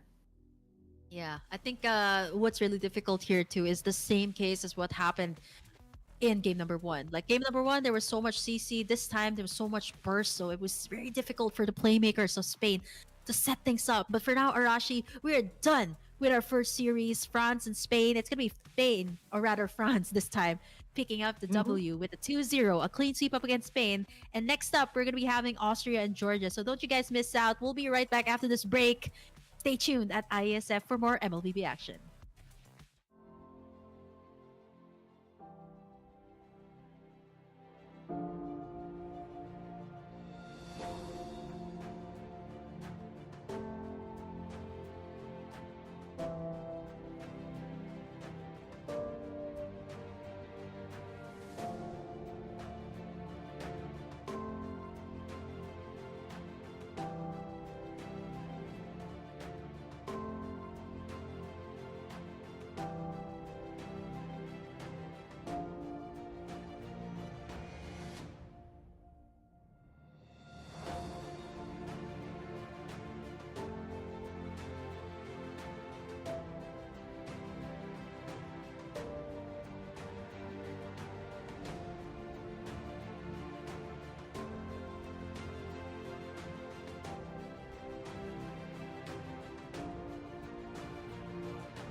Welcome back to the IESF Regional Europe Regional Qualifier for IESF. And we just had a I'm still mind boggled because that first match was crazy, man. It was intense. You see dominating performances, comebacks still between Spain and France. But we have to move on, man, because up next is Austria versus Georgia. You're still with me, Arashi, along with Burger Kim. Thoughts, comments on how the day is going so far, man? Oh, upset, I would say. A lot of people have been rooting for Spain in the comment section, knowing that they actually did very well in, major tournaments in their respective regions. So I can say that this European regional qualifiers are looking pretty interesting because I did mention it earlier. France could pull off a surprise, but now we're going to have to put our eyes onto Georgia and Austria. And again, I've been to this country. Beautiful country, rich history, and, these two, again, not much information about them. You've probably seen them in tournaments here and there, left and right, in maybe your region, but let's see how they'll do here, right? I mean, this is the regional qualifiers for Europe, and I think it would be a huge honor, especially if, one of these countries that, doesn't have that much esports presence can actually make it far here in ISF. And we did see that experience is definitely a big factor right here, but without further ado, let's go take a look at Austria and their lineup here to start things off. It's gonna be Walken. Wolkenstern? Is that a bit of German in there? Wolkenstern? I think it's V. what? It's pronounced as Wolkenstein is a V because Right. the name of like Austria is like a Vienne or something like that. I'm not so sure if I Mhm. got that right. Vienne. So I think that W is pronounced as a V if I'm not mistaken. Wolkenstein? You know, Wolkenstern? Wolkenstern? Yeah. Super Lion, I so like it. delicious. Stefan Flyhel, and Rias. Interesting name. That's there. easy. I like that. So delicious. It's so different from his name. He's like Renee. And then what's your IGN? So delicious. So what were you thinking So, of when you made that name? Oh, I was drinking soda, and I was like, I figured, oh, so delicious. He's the only that's one. a Like, pun as well. look. Yeah, I mean, it could be right, and of course, Volkenstern. Let's see if we got that right. If you guys know on comment section, do let us know below if you got that right, because if I'm not mistaken, I did Google it. Like, Austria is known as Vienne, so it is pronounced as a V. So I'm not so sure if I got that right. Please do let us know in the comment section below. But now we have to take a look at the lineup as well of Georgia, the team that they will be facing against today. And it's going to be Oh, Asmodeus, Night Level, Hawk, Pinkman. No, hopefully that's not Jesse. And Hennis for the lineup here of Georgia. So I like it. Everybody's getting a little bit more creative there. You got So Delicious on the other side. You got somebody from Breaking Bad here. But yeah, this is a lineup. I think apart from the IGNs, we have to, talk about, developing teams as well in MLBB. A lot of them are looking to improve. A lot of them are looking to, get more experience. And I think Arashi, this platform of ISF is just one of them to have that stepping stone. Perhaps they could be in the world stage next time. I mean, their IGNs definitely spell confidence, especially for Oh yeah. Asmodeus. I mean, there's different pronunciations, obviously, but it's a name with character, man. That immediately just stood out to me, and I agree, Kim. Like, we don't see a lot of these names in esports just about yet. We see them on occasion in different other sports. I mean, I'm a MMA watcher myself, and Georgia is definitely on the map for that sport. Oh yeah. But when it comes to Austria and Georgia, when I first saw it, I'm embarrassed to admit that the first thing that came to mind is that meme, oh, Austria, where everything's upside down with the kangaroos. Was it that? Or is that It, Australia? It isn't that's the meme, I right? think. Everyone's like, Oh, it's yeah, a meme. Okay. Austria, the land down under, Austria. Yeah, That was yeah. Well, I get what you're trying to point. I get it. The late reaction coming out from me, but yeah, it's Austria, the one in Europe, and they're Mhm. gonna go up against Georgia. I think what's funny is interesting fact too. Like when I went to Austria, I had Georgian. Like my first taste of European cuisine was actually a Georgian cuisine because there was nothing else open. Oh, Yeah, super funny. Like just a little quick story time before we get into the drafting phase. Like I got in Austria first because I was waiting for my family. And man, I forgot to bring a spare credit card. So I realized, oh man, my credit card wasn't working in Austria. So I had to call the banks, but unfortunately it was Sunday. So I had nowhere to go. Oh man. I was only able to exchange like a few euros for that Mhm. day. So I was like, where do I eat? And the one that was open super late, I think it was until like 3 a.m., was a Georgian restaurant. So I went in and I was like, wow, this is interesting. And this is the first European cuisine I'm going to have. I'm going to savor it. And it's actually pretty good. They have a lot of soups, a Okay. lot of hot dishes too. So interesting fact, if you do go to Europe, please do have extra credit cards. Just a reminder from me. But yeah, man, MLBB. Let's see, right? Earlier you've seen an upset between France and Spain.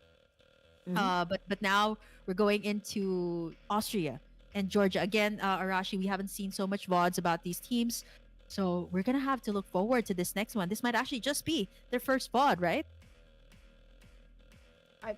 It might just be, again, not a lot of knowns about both these countries when it comes to the esports scene for sure, which is why I'm looking forward to the crazy stuff, man. Like bring out, I don't know, Thamless Mid or something wild like that. I want to see it happen. That's That's wild. where I usually find my excitement, right? Theory crafting a composition that on paper looks weird but actually works really well. It's always great to see as an analyst who just goes over tons and tons of numbers of games that are, sorry to say, quite generic sometimes, especially when the meta is so established and so stale. So this is the opportunity for me to really get something interesting. But of course, we have to wait and see.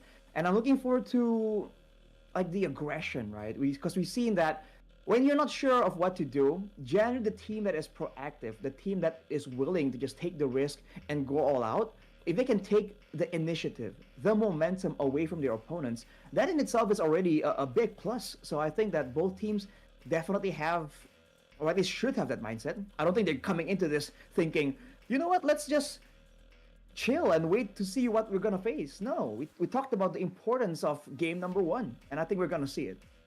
Yeah, I mean, looking at the group so far, right? I'm looking at some reliable information that we have over at Wikipedia, and we do have Austria, Team Austria, and Georgia actually making it to the top of the group. So I'm not surprised that they will be facing each other. Both of them actually have 9 points. So I am more Mm-hmm. interested in what kind of draft they'd bring, right? Like if you're talking about skill set, you're talking about the number of wins that you've had in a certain tournament, it's all gonna boil down to a very good draft, right? Like sometimes you have like all these good teams, but if you don't give them like the right tools to perform, it's Mm-hmm. gonna give like a different result. So I think first step to winning the game is to have a good draft. So hopefully these two teams have that here today.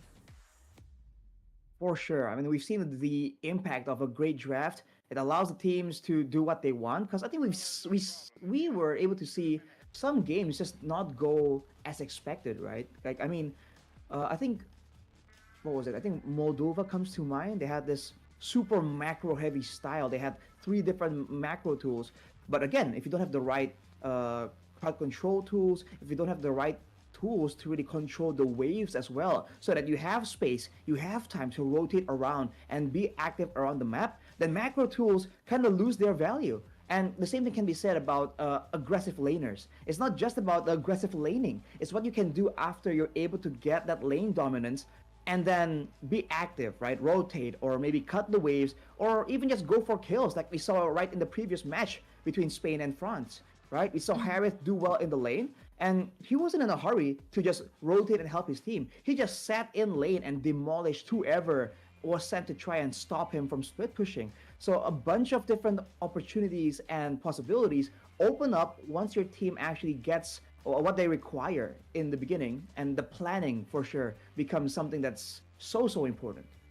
Yeah, I think what's really something that people overlook as well is that especially for newer players, right, or the players who have been playing in the lower ranks, they fail to rotate, right? Like that's something that frustrates a lot of players, right? If you just stay in your lane, but having a good rotation is another way to win. And I think for the first series that we've seen today, that was some good, really not some, but really good rotation coming out France giving Spain a run for their money, even though, like, yeah, I did mention that Spain did really well in the other major tournaments. So this is quite the upset as well for the region. But then again, you're talking about the European qualifiers, right? Anything can happen here. You're talking about all of these countries that are in Europe. So there's a lot of possibilities, a lot of things that can happen in the draft, Arashi. But so far, I think with all of the teams here, I think there's a high success rate on the Roger, and it seems like a lot of teams Yep. prefer the Roger as well, and the teams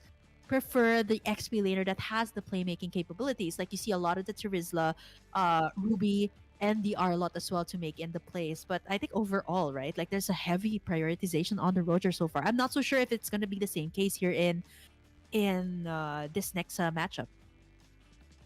I think it comes down to not just the Rogers, but I think especially junglers with great clear. Junglers with good clear for for the jungle rotations have always been meta, even during the utility fighter or tank jungle. I would say a meta. You're seeing that Fredrins and Bakshas come through because they clear very very well in the early game. That can be said for the Barats as well. And now you're seeing a shift towards a more aggressive style with the Roger, with the Nolans that we've seen. And if you notice, these are also heroes that can clear very very well. The Roger we've seen always having the first step, having the first invade into opposing territory, and you can say the same thing about that Nolan we saw earlier. So clearing is definitely in the picture, and Austria immediately acknowledges that. They ban away the Alpha here, who has great clear and great brawling potential as well. So it's a bit less standard, I would say. Maybe they do have some kind of insider info. Yeah, I think with this being the first ban, usually it's like they already have the info on the other team. They know this is a comfort, right? Like, and on France earlier, you've seen the Roger ban come through. So they've been watching, they've been keeping track on this team. And the Alpha first ban, like what you said, it's very unconventional. It's something that we don't see. Usually we see like the Lynx, the Hayabusas, all those assassins being taken out, and even the chip here has been taken out here by Georgia. We didn't see so much of a success rate with this hero. It has been played by Serbia, but it had some signs of life actually in the entire game, but didn't really pull it off until the very end. So Austria, I'm looking at maybe certain target bans, knowing that they're on the blue side, but they also choose to ban the Zusin. Usually when I see this is the ban, Arashi, it's usually like they're not comfortable with this hero, or they want to pick up something else or prioritize something else. Exactly, they're not comfortable with it, or maybe they have a different idea for the mid lane that can be really denied by the Jushin and how she clears so fast, and she can be a lot more aggressive and oppressive all the way from level 1, mind you. And for Georgia now, they banned the Roger as well, so they recognize the threat of allowing Austria to pick it up. And if you're talking about prio picks, in the previous match, we've seen the Terizla, Arlot. and we've seen the Edith, I think, more importantly, being so much more prioritized as well, just because it's also a lot more flexible when it comes to the roles and also how you want to play it, right? You can put that Edith on duty for engaging, but also counter engaging. You can use it for pickoffs and also for protection for your backline. So I think that's something that both teams have in mind right here. Yeah. I think with that being said, right, like they're just taking out all the possibilities here. The Valentina to boot, which seems to be resurfacing, especially here in the qualifiers, knowing that there's a lot of playmaking capabilities that were shown in France earlier. So you wouldn't want the Valentina to get all of those good ultimates. Final ban here for Georgia. Is no one gonna ban the assassins out, because all of them are actually open, right? For both Austria and Georgia, if they're good with the assassins, that can actually be picked up, or maybe perhaps take out an XP lane, or either Georgia can just take out maybe perhaps like another mid laner, or a jungler here, I would say. Usually that is the usual route, but it really depends on them because Austria has the blue side. Well, that might be the idea for Georgia, right? Leave all the assassins open so that even if Austria gets their hand on a very solid assassin with mobility, with burst potential, they can also have an equally effective assassin themselves. After banning the Terizla, though, seems like they do have the right read. It's going to be a strong EXP laner that Austria is looking for, and they get their hands on the Yuzong, and we've seen that with the right composition, right? With a team that wants to be aggressive, this Yuzong can be a big problem in lane, but also in the neutral objective contests, because you can use the Black Dragon form and zone everyone away the same way that we saw the Terizla being used by Snowball in match number one. Yeah.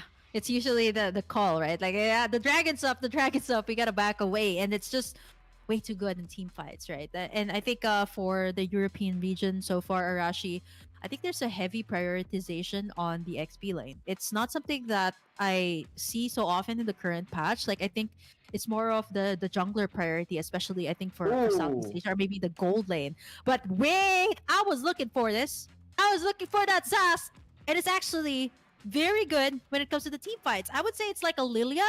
It has that survivability and it has a great amount of burst. Honestly, really annoying too because you can put this in the XP lane. And for old ZAS users, OG ZAS users, you know what I'm talking about. This ZAS can push pretty fast. So this is a great amount of burst and ooh. playmaking capabilities. But Austria as well will choose to answer with a Lunox. I'm thinking of maybe a roamer here to go with all of this, right? Maybe save the best for last, maybe save their jungler for last.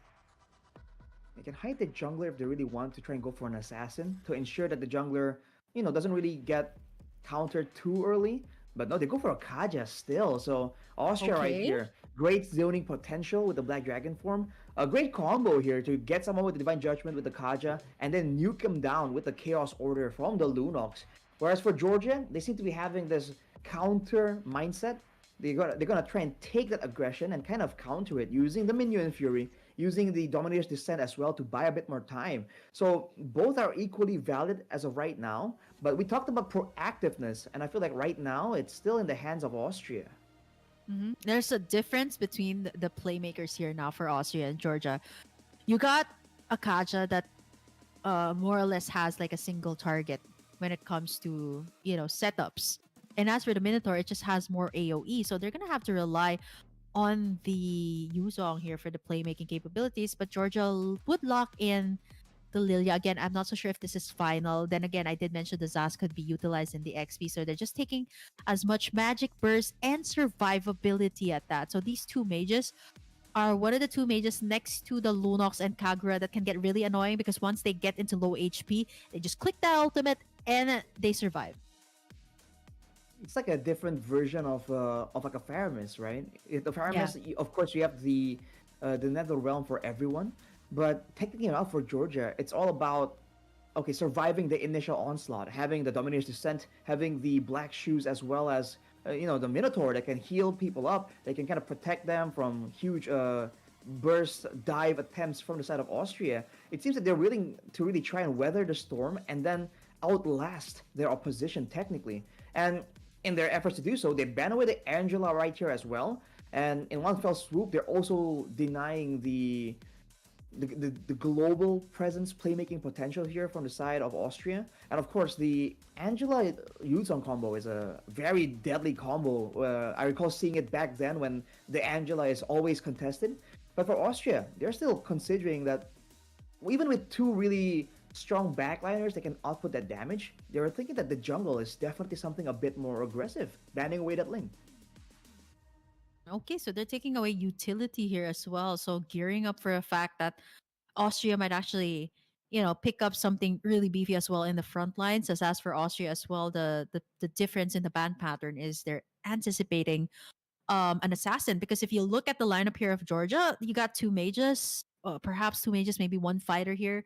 Again, it's like a traditional front to back line type of composition for an assassin, right? And it can really thrive in that kind of Oh, lineup. They also take away the Bane. So okay, they're like, okay, there's just too much burst damage. We got to take out that Bane. That is also, I would say, relatively good in the jungle. I would say Leo would agree with me here, but looking at mhm. this, with this being said, there's a limited option when it comes to the jungler position. There's still the Hayabusa open here. Fanny, if you want to be so bold to pick that up, right? If you're comfortable with that hero, you can actually go for it. Maybe pick up the gold laner to be a little bit more safe, and maybe Georgia can actually save that last pick to be an assassin. Or maybe a fighter technically, like a not an assassin, but like we saw the Leo Mord being put to Yeah. great use just a couple of days ago, if I recall correctly. So with the fact that there is a Kaja that can be lethal for assassins, right, to get suppressed and immediately chunked down, They might want to. I was thinking they would want someone that can just stay in the front, and take the initial divine judgment, perhaps. But they're going for again the same strat, right? The best defense is a great offense. They go for the Lapu Lapu, and I guess if the Lapu Lapu gets pulled in, the Minotaur can kind of counter engage there. If the Minotaur gets put in, Lapu Lapu can jump in and deny the whole backline from taking part in that initiation.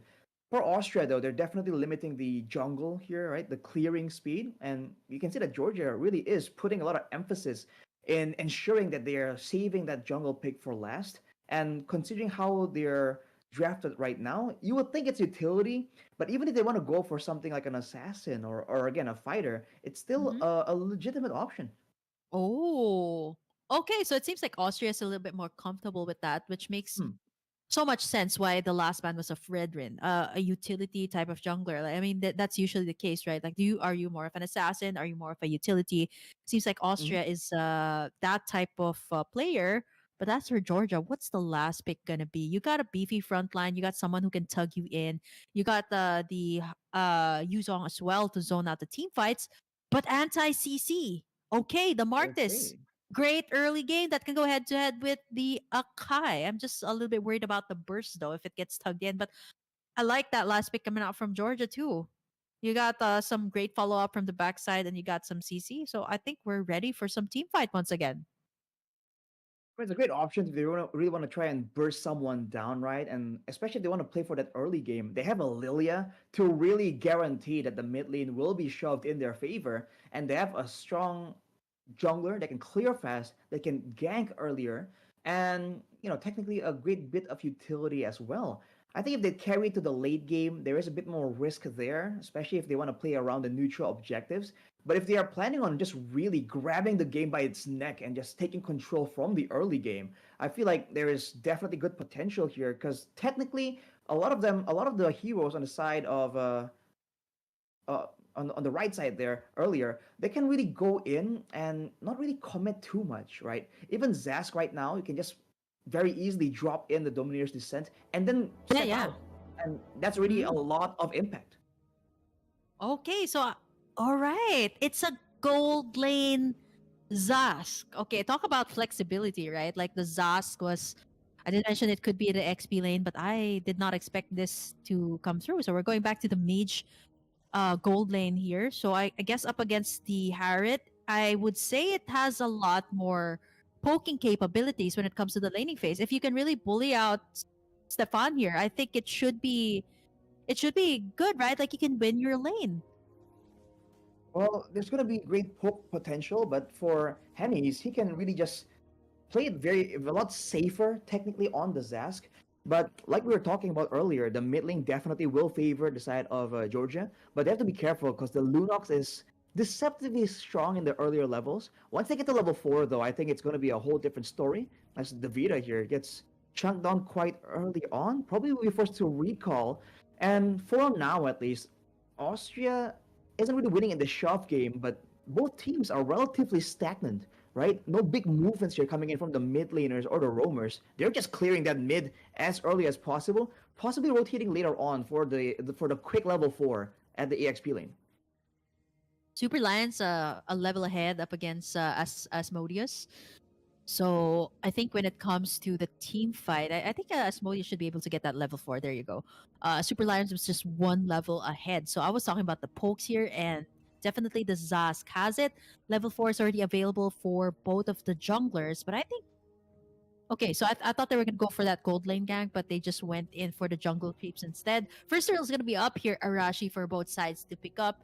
And I did mention that earlier in the game with France and Spain, it was a tempo maker, and it was definitely a big swing of HP and gold for one team. Well, right now, the Solalicious not level 4 just yet, so the massive Black Dragon from Threat really isn't in play compared to Nightlove, who is already level 4 with a Temporal Rain, by the way, so a lot more spammable abilities available to Oh them, yeah. and they're definitely looking for a play here. Oh, so much pokes from the side of Georgia. They've gotten this area contained, and now Morgenstern will be forced to use that Order of Brilliance out, but out Oh! to not to safety as Knight Lavelle will be able to pick up the kill. Hurricane Dance here from Super Lion. Not going to be able to get anyone as 16 shots as well. Will be getting the Decimate. Double kill for Asmodeus as Georgia starts off real strong. A bold move from Austria there, contesting a lineup with a Lilia, with a Lapu Lapu, and a Martis, especially when some of their members weren't level 4 just yet. Georgia definitely capitalized on that, going in for the immediate engage, and now guaranteed turtle technically, unless of course Austria trying to make play with the heavy spin to try and go for a steal. Oh man, that was way too deep in, right? And you got Davida and Knight Lavelle just containing that area to make sure that Asmodeus gets in that first turtle of the game. So Georgia already started off real strong, 3 kills and a turtle to boot. As for the side of Austria, right, there were attempts here, but there's just way too much poke. Like they're getting poked here by Georgia before the major objective takes.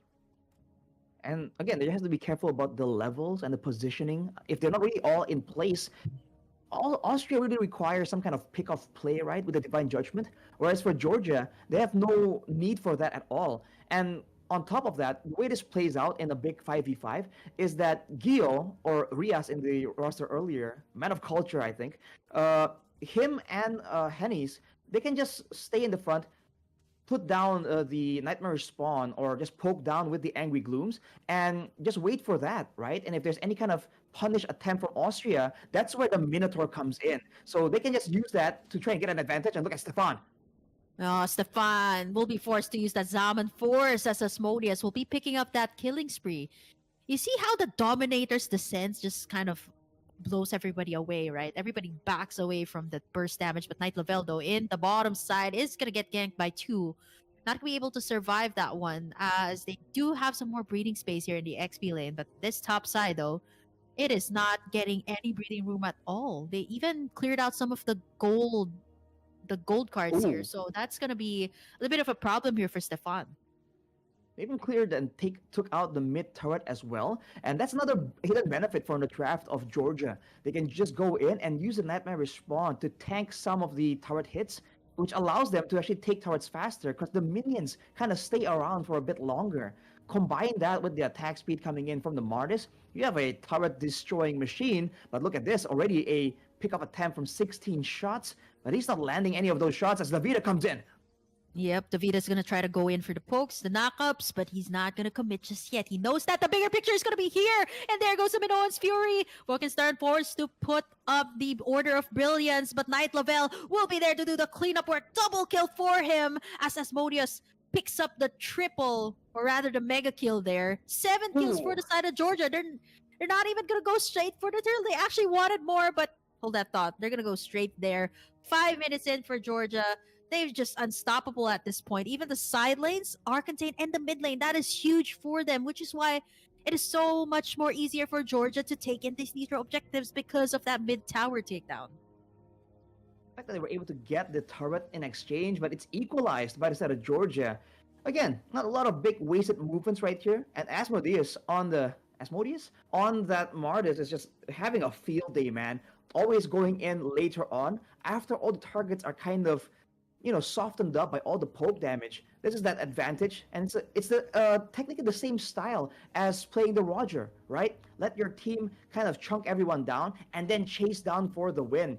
Arguably, Martis could be a bit better than that with the execute. So delicious though, gets deleted immediately. Man, Georgia taking full control here. Yeah, I mean, there was really no way out of that one, right? Like, he was sandwiched in between 3 members. Get out from Georgia. And he tried his very best to defend their turret, but with the amount of pokes and the bursts, all the Martis needs to do, all that Asmodeus needs to do here at this point is just wait, right? Get Hennies to poke them out, get Geo to poke them out with the magic damage, and then he goes in for the decimate. So it's just as simple as that. He just does the cleanup work. And as for the side of Georgia, they've been doing a great job at poking all of the members here of Austria before they go for these neutral objective takes, which kind of explains why Arashi, they're so low before these team fights, whereas Georgia, they're at full HP. Oh, 16 shots, flickers, but he was just a bit too far to get the divine judgment. What a unfortunate situation to unfold for them here. That they spent so much time. 4 members. Look at Nightlove though, trying to clear the wave. Yep, he's gonna try to get tugged in there, but he's gonna work it out on Vorkenstern. He's gonna get taken down though. That's a 4v2 situation there as Henny's. He is going in for the Ooh. Dominator's Descent. Locks it in onto two members here of Austria.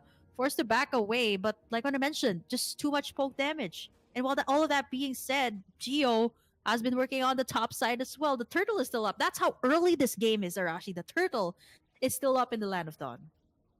All about pressure. And I believe Asmodeus could have really done a bit more damage right there, but I think he decimated the wrong person. He was going for an execute, but it did not get it, so he didn't get that movement speed boost either. Now look at that, going straight for the buff, going for a punish as well on 16 shots. Yep, the decimate. Even before I could actually say it, he finishes the job, and that's how fast it is. He's on a killing spree too, so it's gonna be really hard to go up against a Snowball Ooh. Martis. Not to mention all the pokes coming out from the Lilia here. Even So Delicious is forced to back away, and just like that, this is how they're taking the neutral objectives, Arashi. They're just poking everyone inside their own turret, and they have no way out. Right? There's only one way to tug someone in, and it's 16 shots. But how can they do that? Super Lion even forced to use that heavy spin to back away. Georgia is just at a massive lead right now. 8,000? Even the conceal play here, I'm not so sure who they can pick off as of this moment, right? Oh no. I guess, yeah, he just smells it, right? But, they're not going to commit for more because Georgia definitely has the upper hand. Plus, the Lord's going to be up in just a few. And that's where it gets difficult, man. For Austria, they really want to get some of these pickoffs, but the Divine Judgment is just completely countered by Davida on that Minotaur. Time and time again, he has not been able to land a good Divine Judgment the whole time. Volkenstern now has the Holy Crystal, so damage is available. But how are they supposed to make sure that the members of Georgia stick around for the fight? Even if they do try and get a catch onto Geo, onto Henny's, we've already mentioned how slippery they can be with those ultimates. And on top of that, again, no real big crowd control tools aside from maybe the heavy spin. And if they use it for the fight, they won't have it for the neutral objective. So this is a multifaceted approach from Georgia against Austria's more linear approach. And Georgia definitely is having the better time.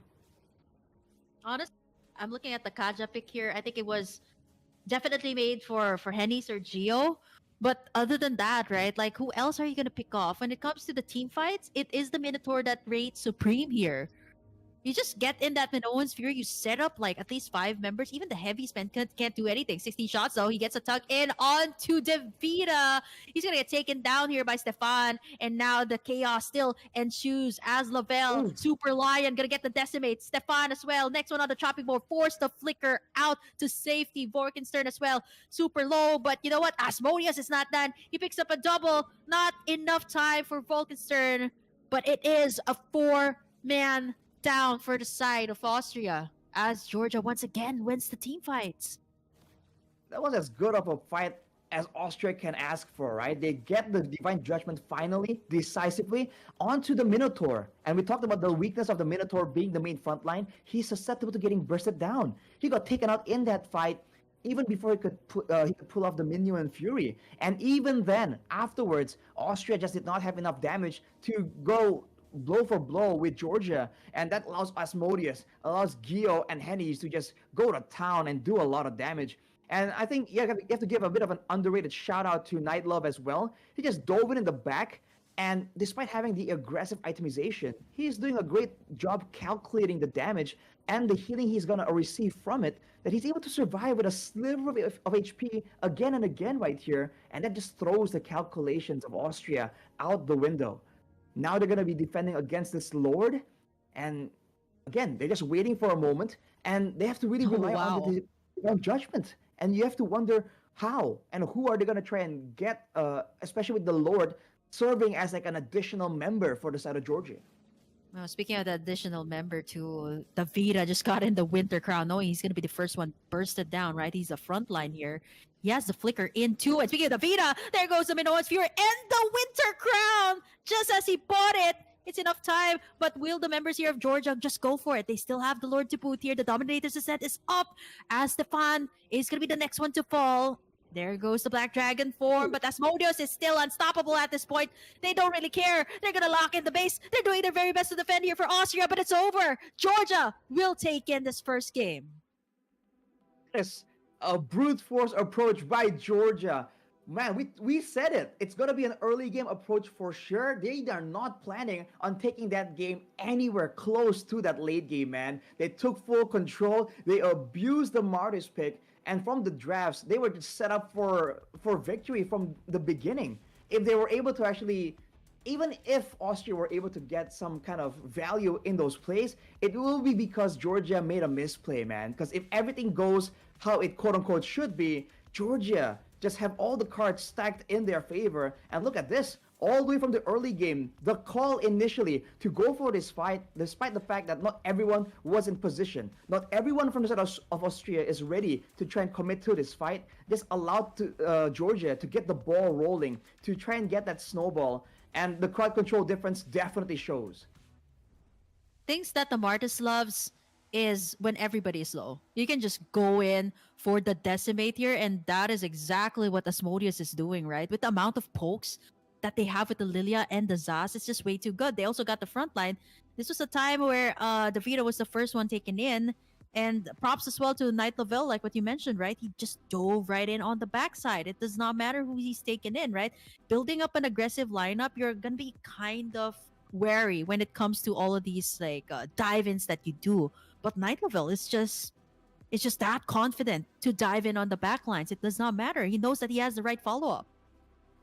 And once again, you have to shout out how brilliant the draft is coming in from Georgia, because they know they want an aggressive approach. They don't really mind having a softer front line to absorb damage, because they are the ones who want to be a threat, right? They're not expecting to take any real threat coming in from the side of Austria. So the fact that they went for a Lapu Lapu instead of something, a bit more utility based, allows them to just deal that damage, because the Lapu Lapu is immune when he's in that Bravest Fighter. So that is another layer of brilliance that allows them to just completely deny and zone out the backline. Even if Austria were able to get something, the Harith and the Lunox will not be allowed to have any sort of impact whatsoever. Wow, that was just one heck of a match, right? Like we needed some breathing room because that was again an all-out brawl that was showcased by Austria and Georgia. We're gonna have one more match, and it's gonna be Georgia at match point. But for now, the European Regional Qualifiers 2024 will be right back after this break.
Welcome back to the IESF Europe Regional Qualifiers 2024.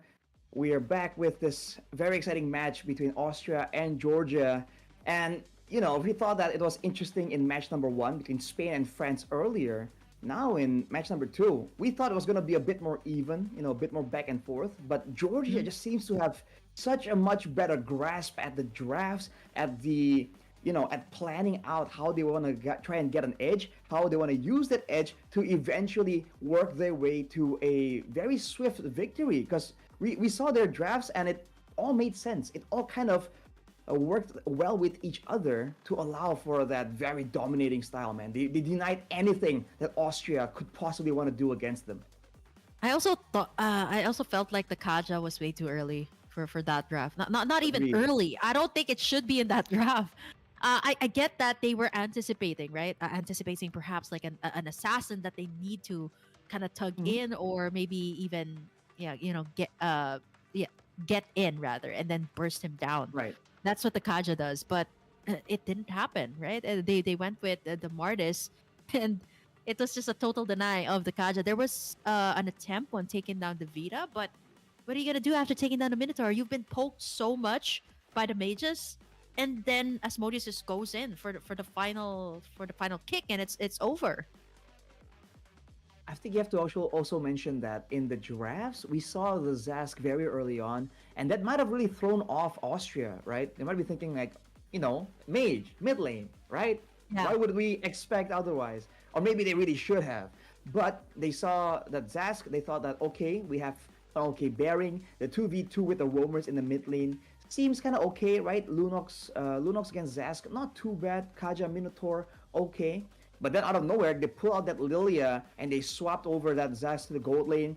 We were expecting the EXP lane perhaps. I mean, Kim was talking about that earlier during the drafting phase for the previous game. But they brought that Zax to the gold lane, and that allows that mid lane to be way more difficult than I think Austria really thought predicted in the beginning phases of the drafting phase. So I think they're gonna make adjustments for sure. And looking at the band so far, man, they're all technically mages.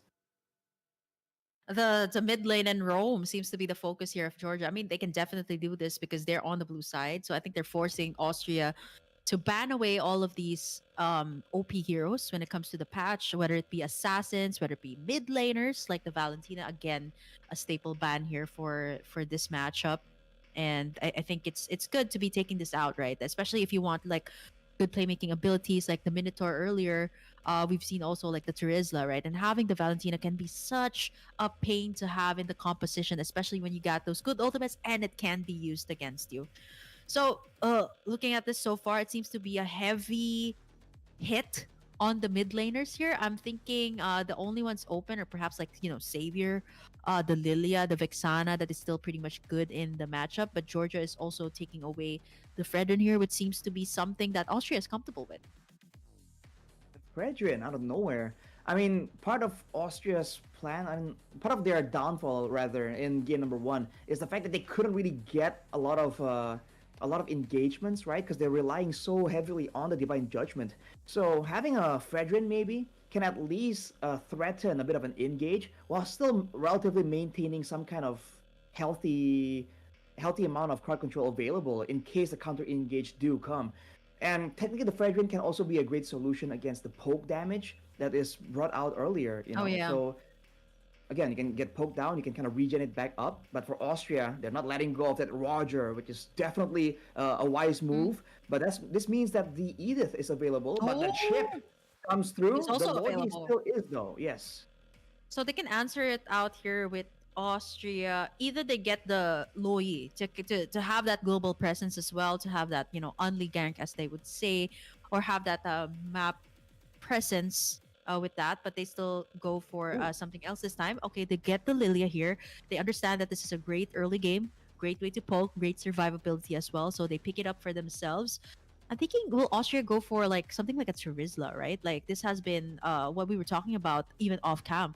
There's a heavy priority on XP laners, so I'm thinking, something along the lines of Arlot or Terizla or even the Yuzong could be prioritized here. But with the chip in the equation, Gonna have to double think that, right? So they go for the Ooh. damage dealers first. So super bold coming out from Austria.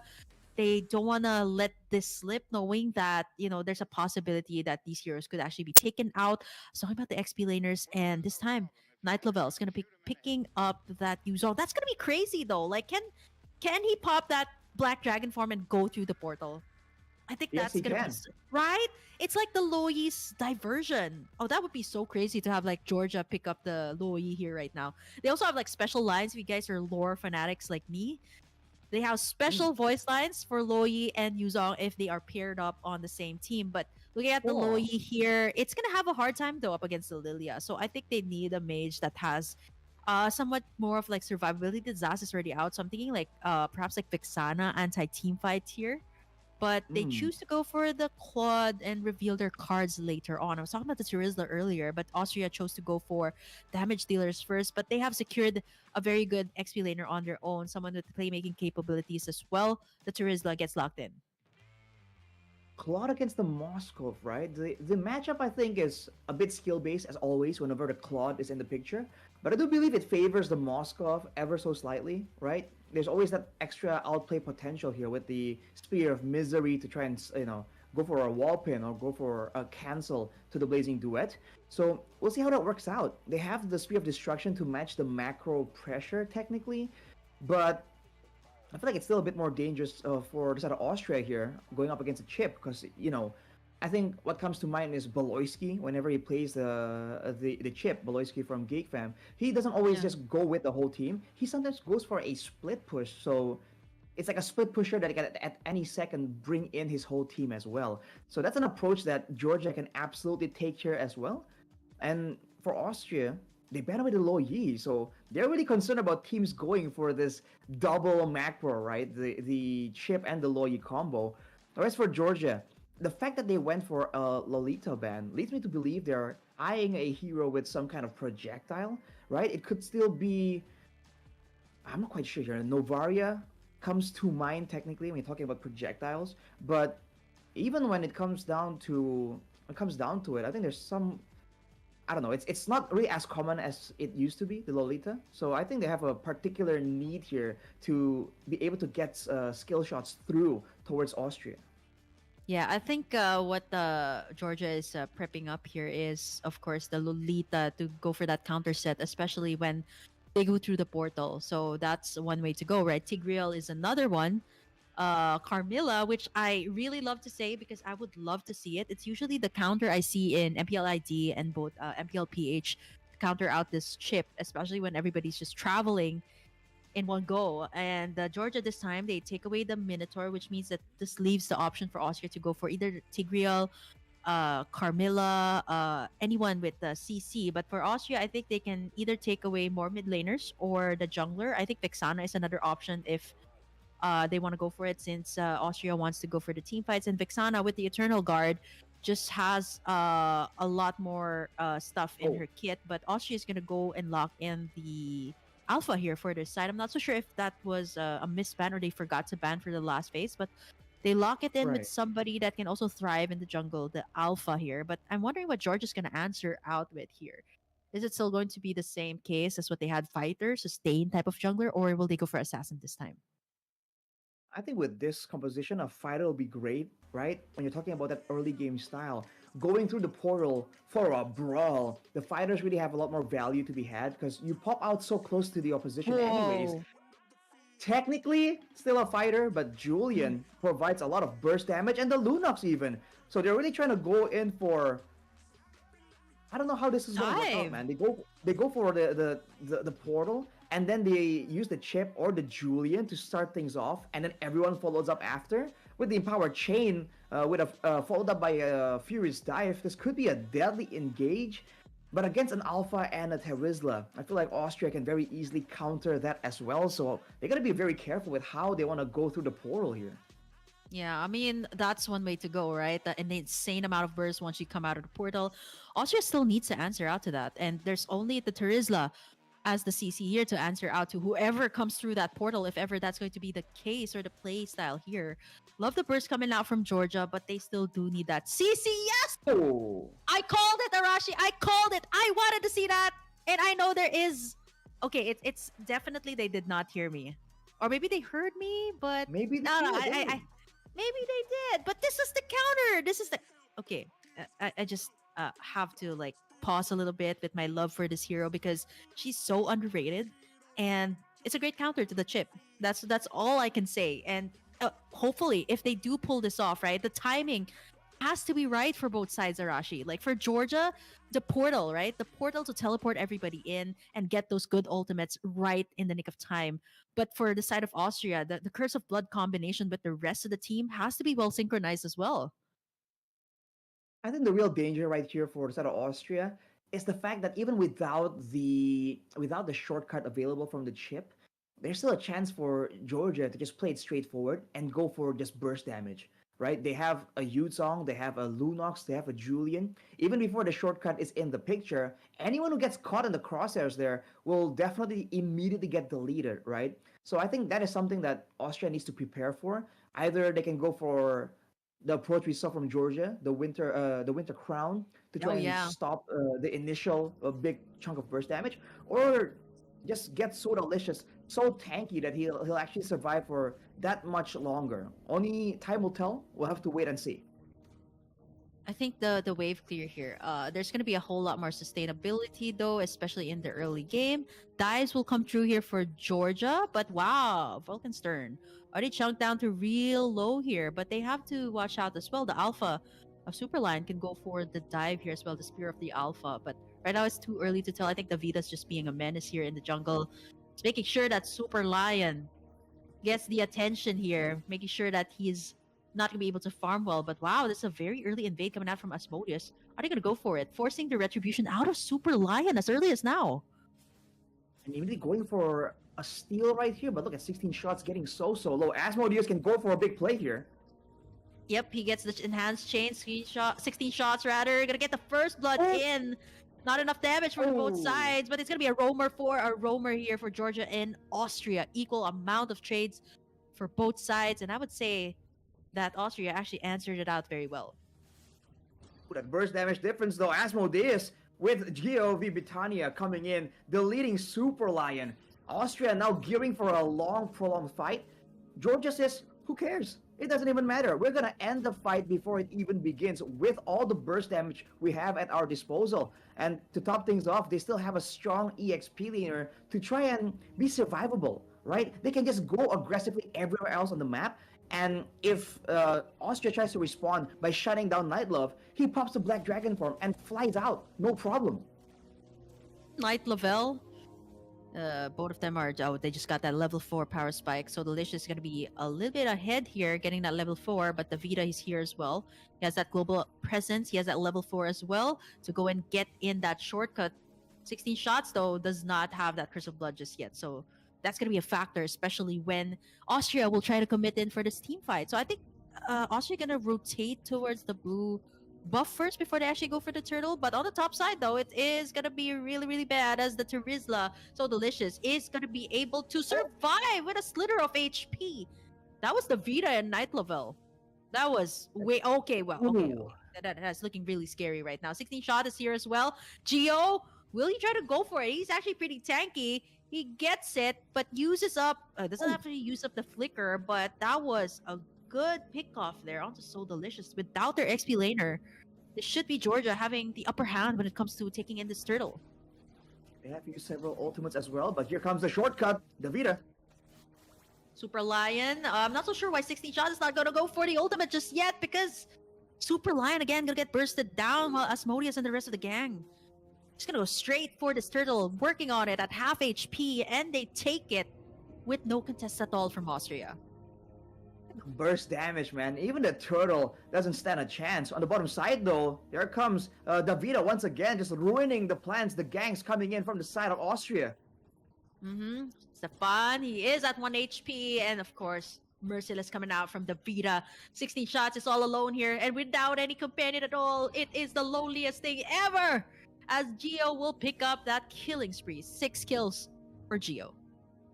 Georgia right on track to do the exact same thing. And even with the Lilia, even with the fact that Vulcanstern has been able to kind of match the clear, the threat coming in from the Julian, the unknown location of Davida on the chip is making Austria just so hesitant to move around the map. Even in their own jungle, you can't shake off the feeling that something might just come through. And look at the shortcut play from Davida again. Oh, it's a whole lot of people coming in that shortcut.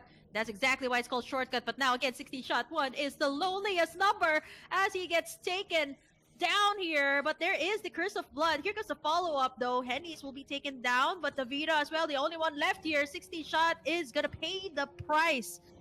But Georgia will be facing 4 kills down. Davida, the only one left, picks up a double. He has no way out. There's no shortcut. There's the shutdown coming through for Stefan.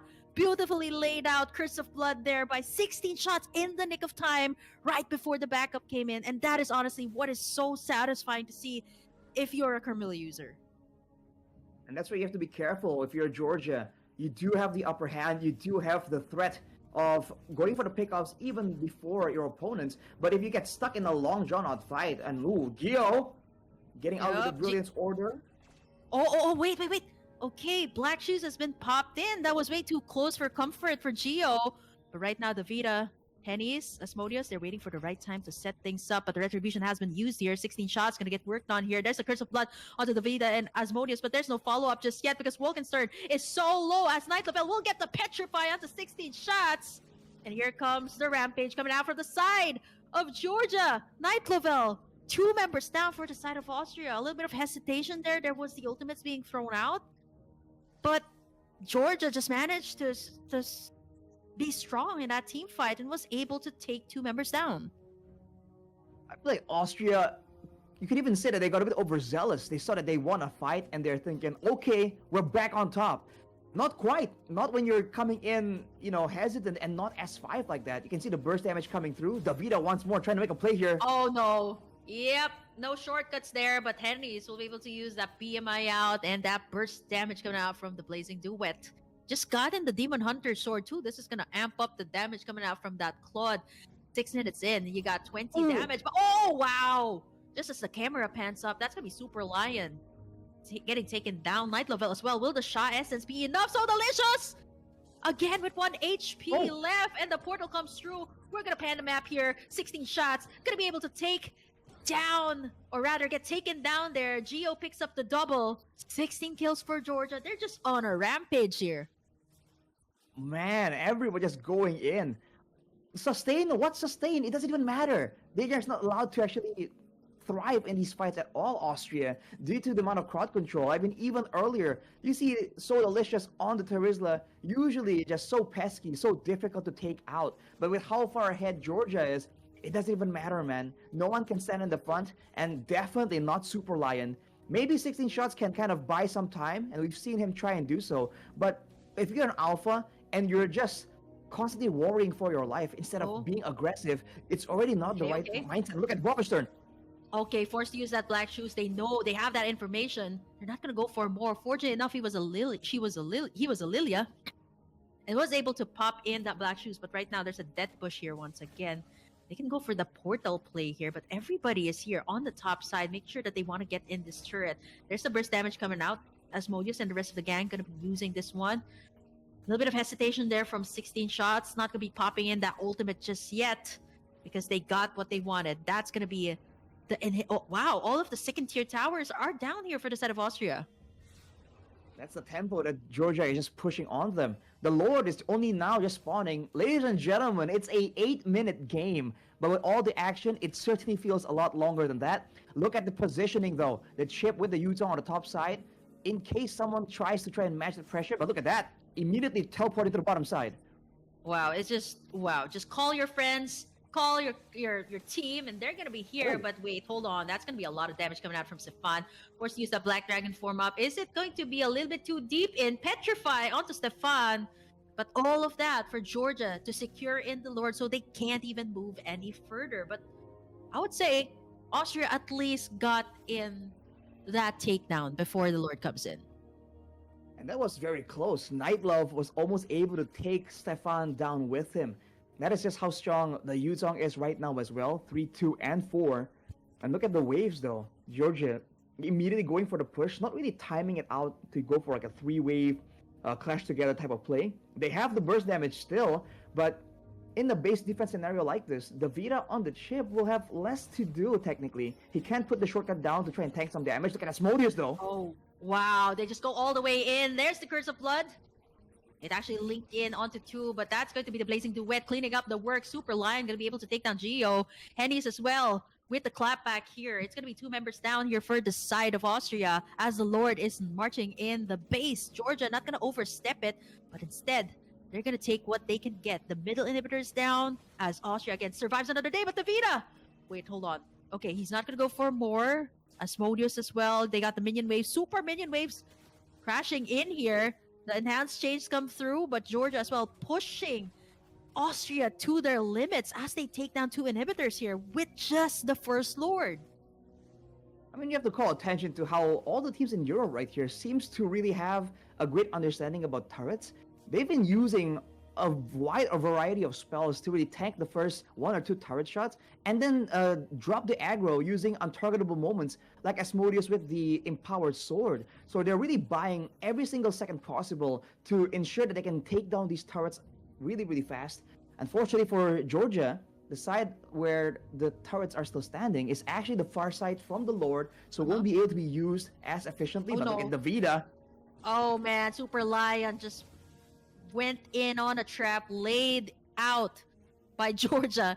And right after that, they just used the shortcut to go over to the top side. This is what's really deadly about the bushes here right now. It has to be 16 shots or perhaps so delicious, but they just lack that front line. There's just so much burst coming out from Georgia. And right now, they might actually force this one. There goes the Petrify from Night Lavelle. And now So Delicious here as well. Blazing Duet from the backside. That's going to be Henny picking up a killing spree. Double kill for him. They do get the shutdown here as Asmodeus as well. Gonna be forcing his way in. 16 shot! Gonna be able to get the shutdown. A triple kill from the Roamer as they fight back and take down Geo as well. They're still upstanding. Austria is still in the game. A 5k lead for Georgia. But they're just showing signs of life here for the second game, Arashi. 9 seconds before the Lord is up. Technically, Austria can force the hand of Georgia, go for potentially a pickoff, and just cycle the death timers. They're making their move towards there, but Davida already very wisely puts himself in a spot to scout out to try and find information, but he's in a precarious spot, man. If he gets spotted, he can't really have an easy way out, but the shortcut play! Oh man, the shortcut play! That was just way too much to handle there for Stefan. And right now, they're paying the price, Austria, if they can get a nice set here, but 16 shots has been shut down. Night Lavelle gonna be able to get Wolkenstern, and now So Delicious is the only one left. I think this is over. Henny's will go in for the Blazing Duet. It's a wipeout as Georgia will run through the base, and they take the series. Georgia with the insane performance, man. Wow, the Julian. I mean, the understanding of the matchup, right? I kept talking about this, but it's so important. In game number 1, they're trying to counter big engage, pickoff with poke damage so that whenever someone gets engaged on, everyone's too low to contribute anyways. So now, when Austria adapts to try and go for a long fight, it's just a burst damage again and again. And of course, the chip, we're seeing again why it's so important, so value when your team understands that macro game, that strategy, the tactics in moving around the map and being confusing, right? Being unpredictable. Whenever they take fights like this in the jungle, it's actually such a risky thing to do because of all the AoE, all the prolonged sources of damage available from the side of Austria. And this is one of the examples, right? They go in and they thought it was a done deal, but they lose 4 members in the process because the Lilia can hit everyone at the same time. The Alpha can do the same thing as well. And even the Moskov, right, has the passive that it pushes through and hits multiple people at once. They have to look for moments like this where the fights are chaotic, when the AoE can't really be put to good use to really get an advantage. Once again, right here in the base, they go in aggressively, basically front to back, without flankers, without people coming in from the side to be a real threat. And even Asmodeus, he uses all his spells aggressively forward, so he's left with nothing to kite back out. And this was the moment that Austria really could have capitalized, but the shortcut play, man, it just deleted Stefan, and just like that, the chase one by one. Everyone is forced to use their spells defensively to try and get out of that death zone, and that just means that they get absolutely wiped out, man. What, a great effort from Austria. It was very, very close. But Georgia, once again, demonstrating that their understanding of Mobile Legends, it's definitely respectable. I mean, Arashi, to be able to pull this off, you have to have your mic on, especially when you have the chip up, right? Like, you have to time that really well, right? The portal play, I mean, it's just way too good. Like, they knew when to enter the portal and when to actually not use it, right? And I think that's one of Right. the most brilliant things that we've seen here today. But as for the side of Austria as well, there were shining moments, right? Like where the Carmilla was able to get in that curse of blood. But overall, again, Arashi, we've seen a lot of clean sweeps here today, a lot of 2-0s for the European regional qualifiers. But we're going to have to wind down here a little bit and close out here as we say goodbye. But if you guys want to have more MLBB action, we'll be back here at IESF. So don't you guys, or rather, see you guys tomorrow as we're going to be back here for IESF European Regional Qualifiers. We're going to bid you goodbye right now.